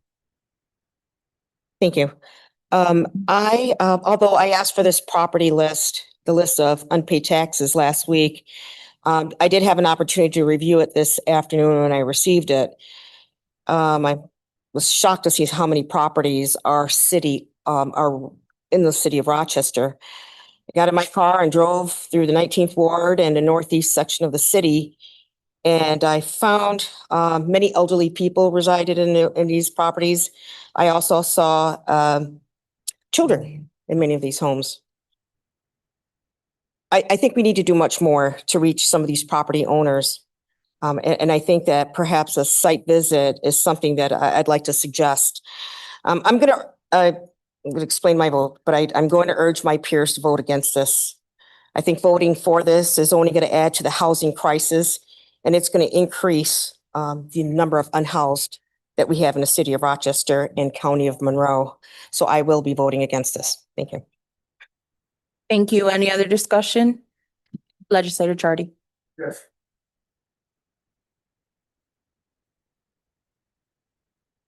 These properties that are on this foreclosure list, they're properties that are, have unpaid taxes for the previous 2 years. Is that correct?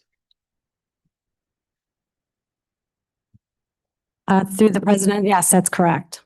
Further, there are payment plan options, again, through the presidency administration, that are available to homeowners to pay portions of those taxes off and not pay those in full. Is that correct?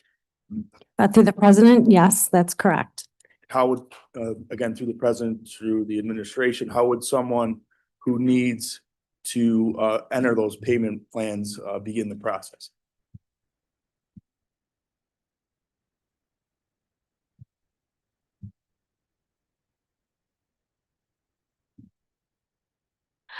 Through the president, they can either call our office, the treasury office, or they can come in person.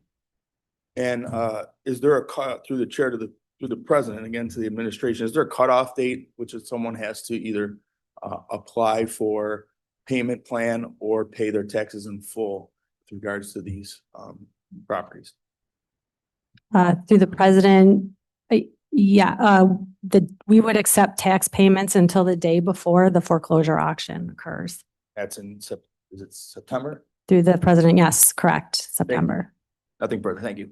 Thank you. Any other discussion? Legislator Houston. Yes, thank you, Madam President. Through you to the administration, could you just give us those figures as percentages of foreclosures? Through the president, the numbers that I cited earlier, you want those as percentages? Yes. Okay, I can send through the president. Can I send that to you? Well, how about this then? What's the total number we're foreclosing on today? I can do the percentages myself.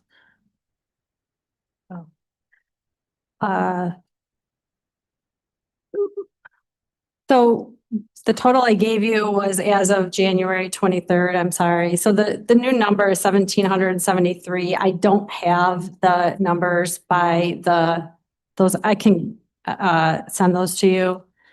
I'm sorry. 455 people have, since we issued this list originally, have come in and paid, and we did not, I apologize for this, we did not update the numbers for the 1,773 properties that remain unpaid. So I can send you those numbers.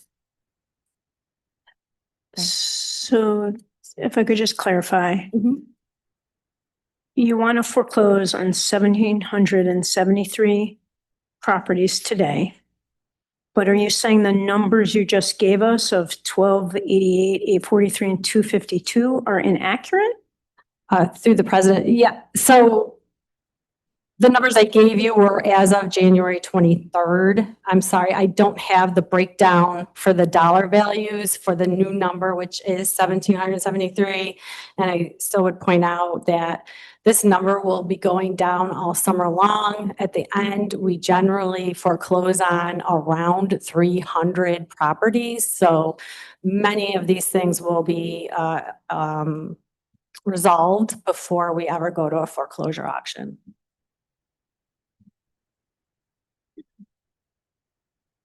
Okay, thank you. I yield the floor.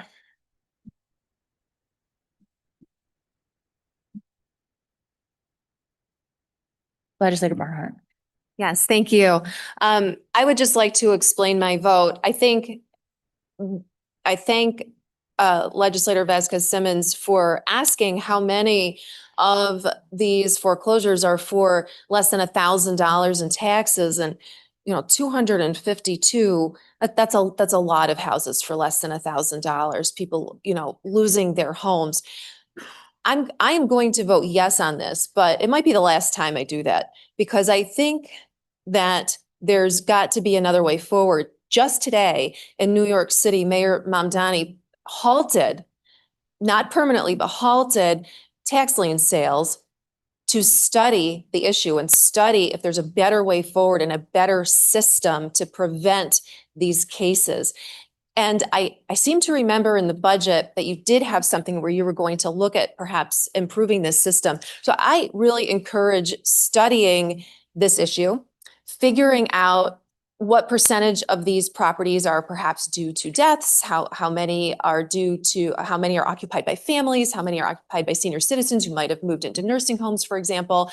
I think that we have the capability to do such a study to give legislators and the county administration a better idea of exactly what's going on and the impact on our community from taking these kinds of actions. So I'm encouraging you to do that, and I hope you do it before the next time you come to us with a list like this. Thank you. Thank you. Legislator Smith? Yep, through the president to the administration, will you continue to contact the homeowners until September?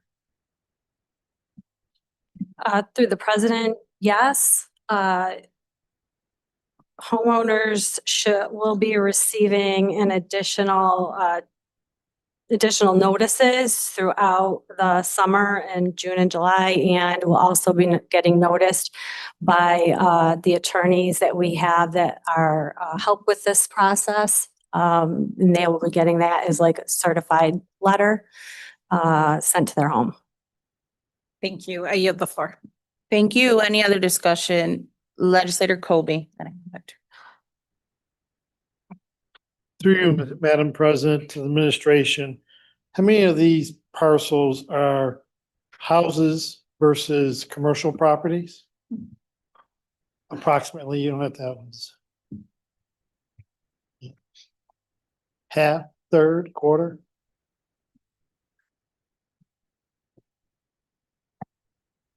I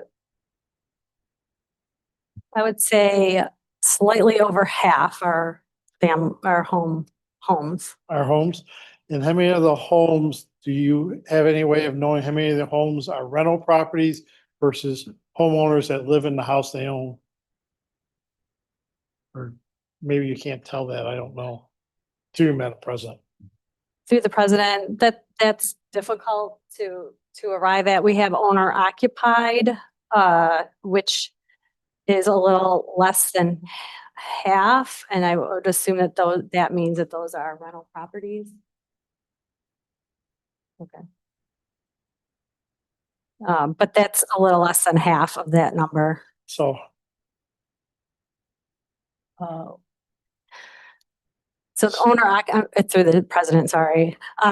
The owner occupied, the mailing address is the same as the home address. So if it's like a duplex or something, the owner is living in the duplex. Okay. So that's half, through you, Madam President, that's half of the properties are not houses. And of that half of those are ones that the mailing address and the owner's name address is the same. That's correct? Through the president, yes. When you said people have up to September, whatever date that is, to pay up their things. So if we know somebody on the list or we see a name on the list, if we wanted to, we can contact them and tell them, hey, look, you're on this list. You might want to consider doing something. Is that correct for you, Madam President? Through the president, yes. I mean, the list is a public document. It goes into, as a notice in the daily record. So yes. Okay. That list through you, Madam President, that list used to be published in the DNC, wasn't that correct? Long time ago? Or a section ago? Through the president, yes. And now it's only in the record? It's in our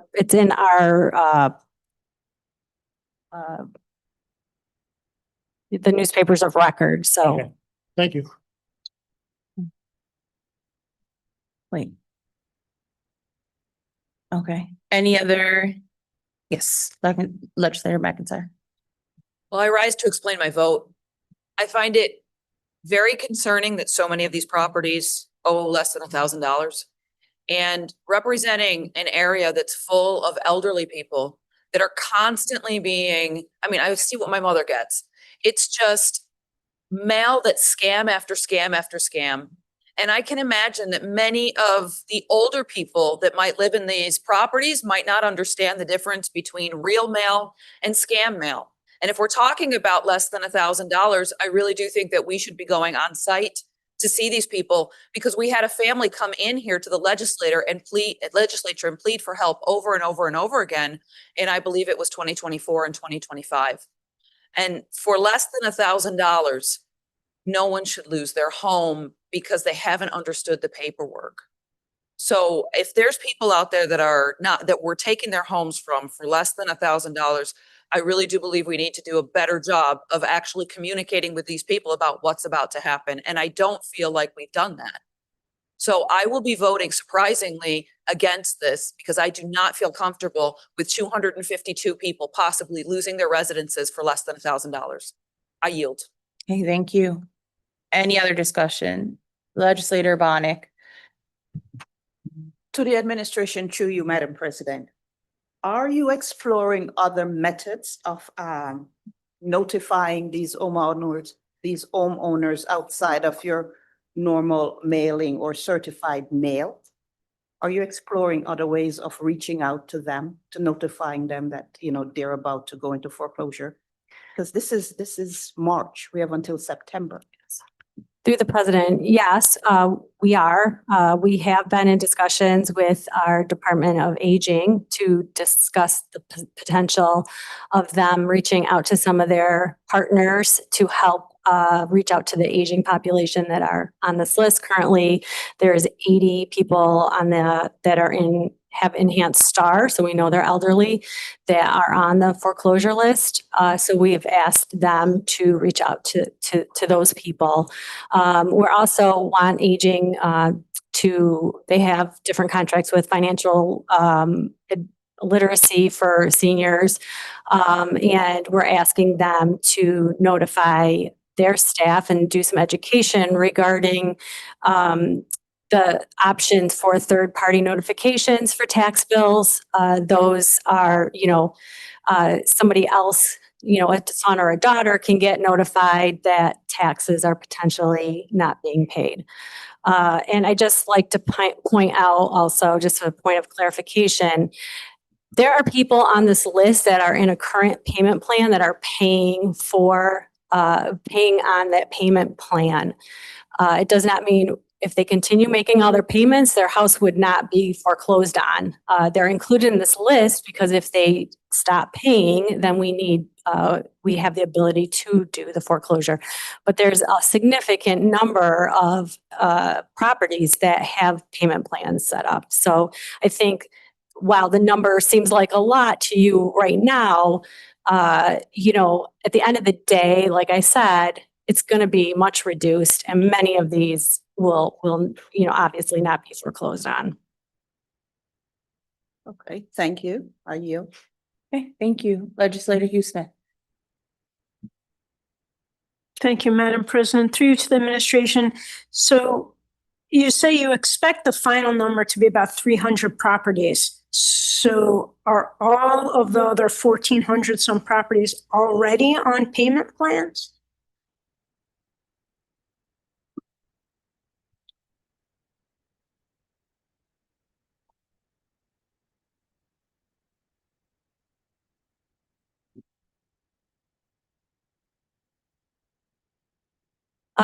Through the president, currently there are 546 of the properties that are on this list that are on a payment plan.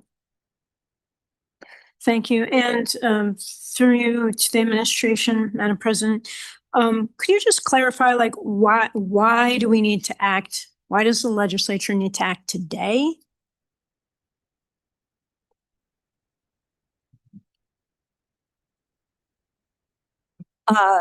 Through the president, this has been the typical timeframe that we've done this in, and for everything to get all the notices out and all the legal work that has to be done regarding this, this is the time frame that we have to start the process. So through you, Madam President, to the administration, we have to act in order for the notices to get sent? What notices have to get sent that require this action?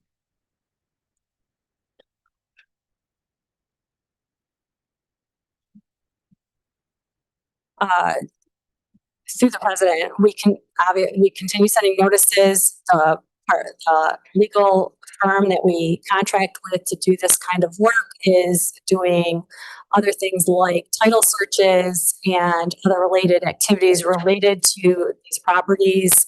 So that all takes time.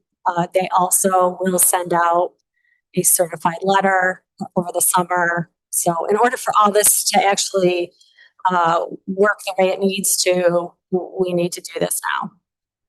Okay, then simply to explain my vote, as someone who cares for a 90-year-old, I'm deeply troubled that we would take someone's home for such a tiny amount of money and with such some uncertainty to the data that's actually involved and who is being impacted. I just feel I must vote no at this time. Thank you. Thank you. Any other discussion? Yes, Legislator Colby. To you, Madam Chairman, or President, excuse me. Are these just county taxes that are being paid, or does this include the school taxes and city taxes in town, or is this any tax? Through the president, if there were unpaid school taxes, they would be re-levied as part of this. Answer again, please. Through the president, if there were unpaid school taxes, those are re-levied and they would be included in these. Yes. That's not. Legislator Chardy. To you, President, just one final question to the administration. There are a number of these homes are vacant. Do you have a number of how many they are? Having done the process myself, I know that large portion, these rather big portion of them are vacant. Through the president, we do not have the number of vacant properties. Okay, any other discussion? Legislator Bonick. Yeah, I would have a follow-up question through you, Madam President, to the administration. I know you say you're offer a payment plan. Is there anything that would prevent an homeowner from entering into a payment plan with the county?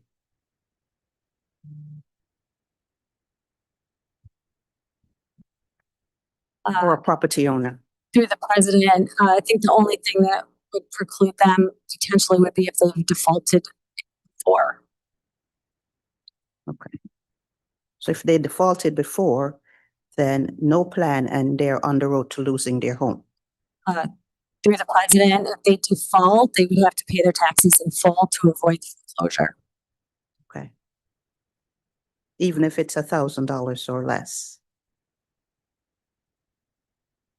Through the president, yes. I mean, just as a note though, lowest residential, the lowest unpaid property taxes last year that was included in the foreclosure auction was $1,500, so it was over the 1,000.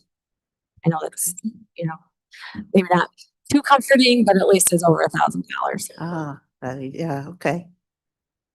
That makes us sleep better at night. It was just 1,400. Respectfully, I yield, Madam President. Thank you. Any other discussion? Legislator Bartholomew McCoy. Yes, through you, Madam President, to the administration. Are the communication and outreach attempts tracked?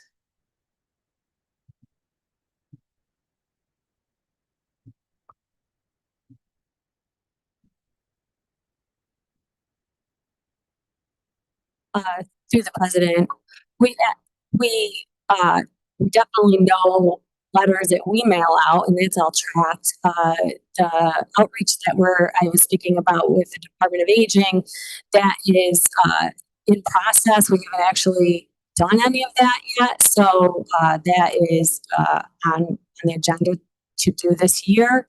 And we're having conversations right now with with aging and their partners. That we can track that and make sure that those things are completed and done in the way that we need them to be. Thank you. And one last question through you, Madam President. If we were to do enriched communication like on-site visits, we have the budget to do so. Through the president, currently in the 2026 budget, there are no dollars budgeted for that. Okay, thank you. I yield. Yep, thank you. Any other discussion? Okay, seeing none, roll call vote. Mr. Udelson. Mr. Udelson votes yes. Mr. McCabe. Mr. McCabe votes yes. Ms. Barnhart. Ms. Barnhart votes yes. Ms. Bartholomew McCoy. Yes. Ms. Bartholomew McCoy votes yes. Mr. Baines is excused. Mr. Blankley. Yes. Mr. Blankley votes yes. Ms. Bonnick. Yes. Ms. Bonnick votes yes. Mr. Burgess. Mr. Burgess votes yes. Mr. Chardy. Mr. Chardy votes yes. Mr. Colby. Mr. Colby votes yes. Mr. Cruz. Yes. Mr. Cruz votes yes. Ms. Delvecchio Hoffman. Ms. Delvecchio Hoffman votes no. Mr. Gondorfer. Mr. Gondorfer votes yes. Mr. Frazier. Yes. Mr. Frazier votes yes. Ms. Hasman. Yes. Ms. Hasman votes yes. Ms. Hugh Smith. No. Ms. Hugh Smith votes no. Dr. Jeffrey is excused. Mr. Johns. Mr. Johns votes yes. Mr. Keller. Mr. Keller votes yes. Mr. Long. Yes. Mr. Long votes yes. Mr. Mafucci. Yes. Mr. Mafucci votes yes. Ms. McIntyre. Ms. McIntyre votes no. Mr. Mill. Mr. Milne votes yes. Mr. Morris. Mr. Morris votes yes. Mr. Sinclair. Yes. Mr. Sinclair votes yes. Ms. Smith. Ms. Smith votes yes. Mr. Stefferson. Yes. Mr. Stefferson votes yes. Ms. Vasquez Simmons. No. Ms. Vasquez Simmons votes no. President Roman. Yes. President Roman votes yes. 23-4, resolution passes. Item number 25, referral 26-0059, amending 2026-2031 capital improvement program to add a project entitled purchase and renovation of the former Carestream building, authorizing acquisition and renovation of the property located at 150 Verona Street in City of Rochester. Move it. Second. Moved by legislator Mafucci, seconded by legislator Hugh Smith, and I heard another voice, Barnhart. Got it. Is there any discussion?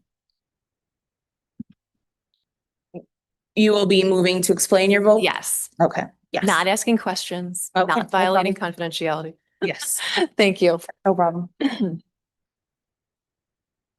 So in this chamber, we rise to explain our votes. Tonight, I rise to not explain my vote because I can't say the fiscal case for this purchase. I can't say the projected savings. I can't say the environmental impact.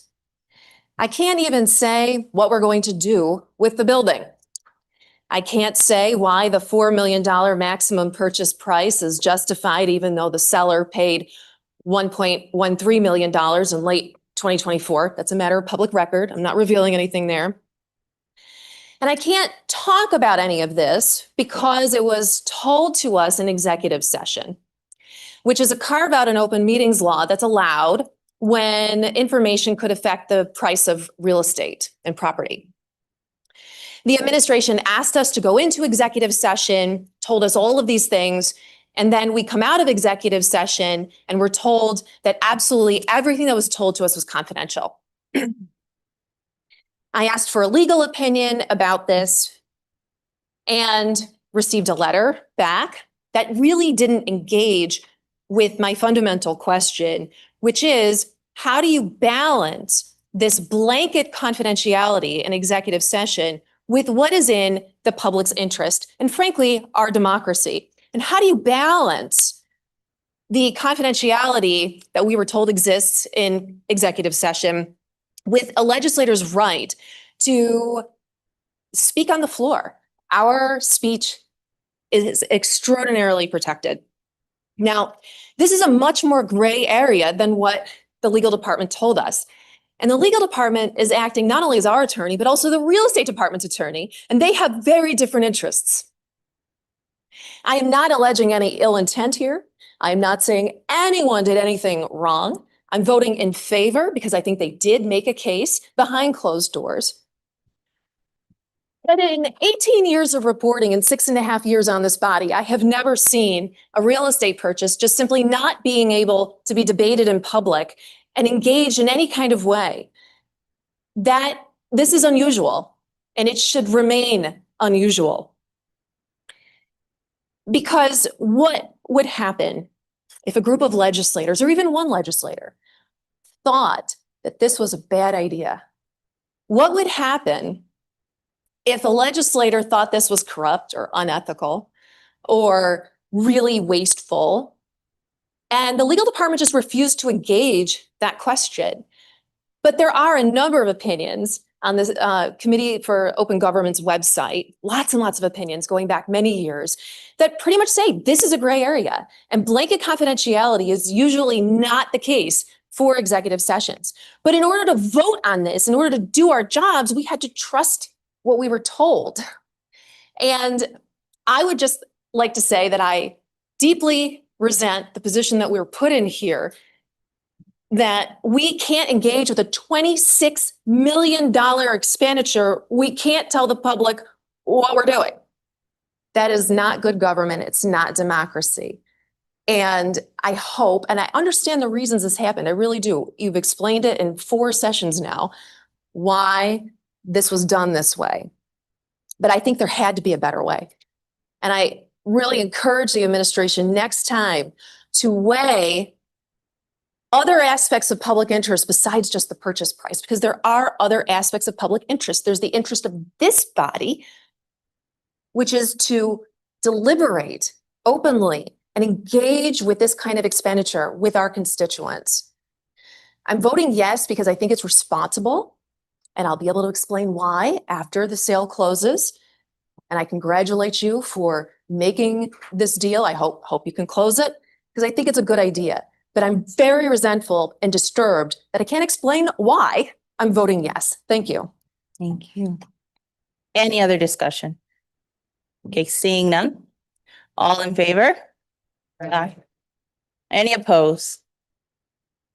Item carries. Next item. Item number 38, referral 26-0093, confirming appointment to the Monroe County Soil and Water Conservation Board.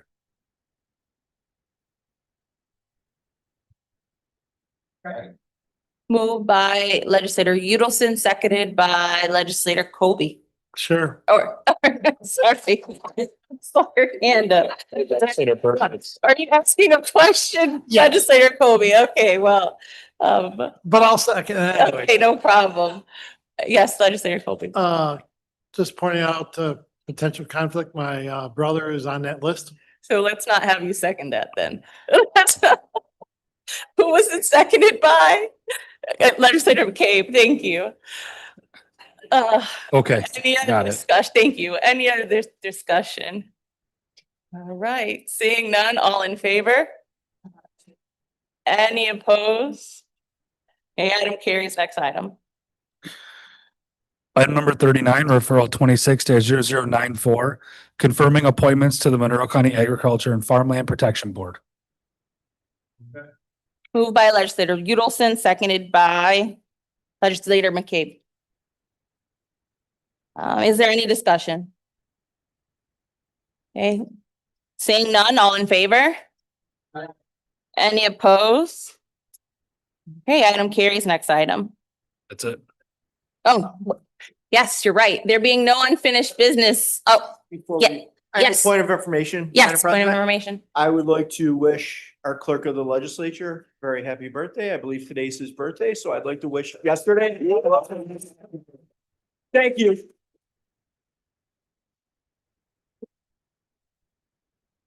Happy birthday. Thank you very much. Well, now I feel like I gotta sing, but there being no unfinished business. There being no unfinished business, legislator Udelson. Madam Chair, I move that we stand adjourned until 6 p.m. on Tuesday, April 14th. All right. So moved. Meeting over.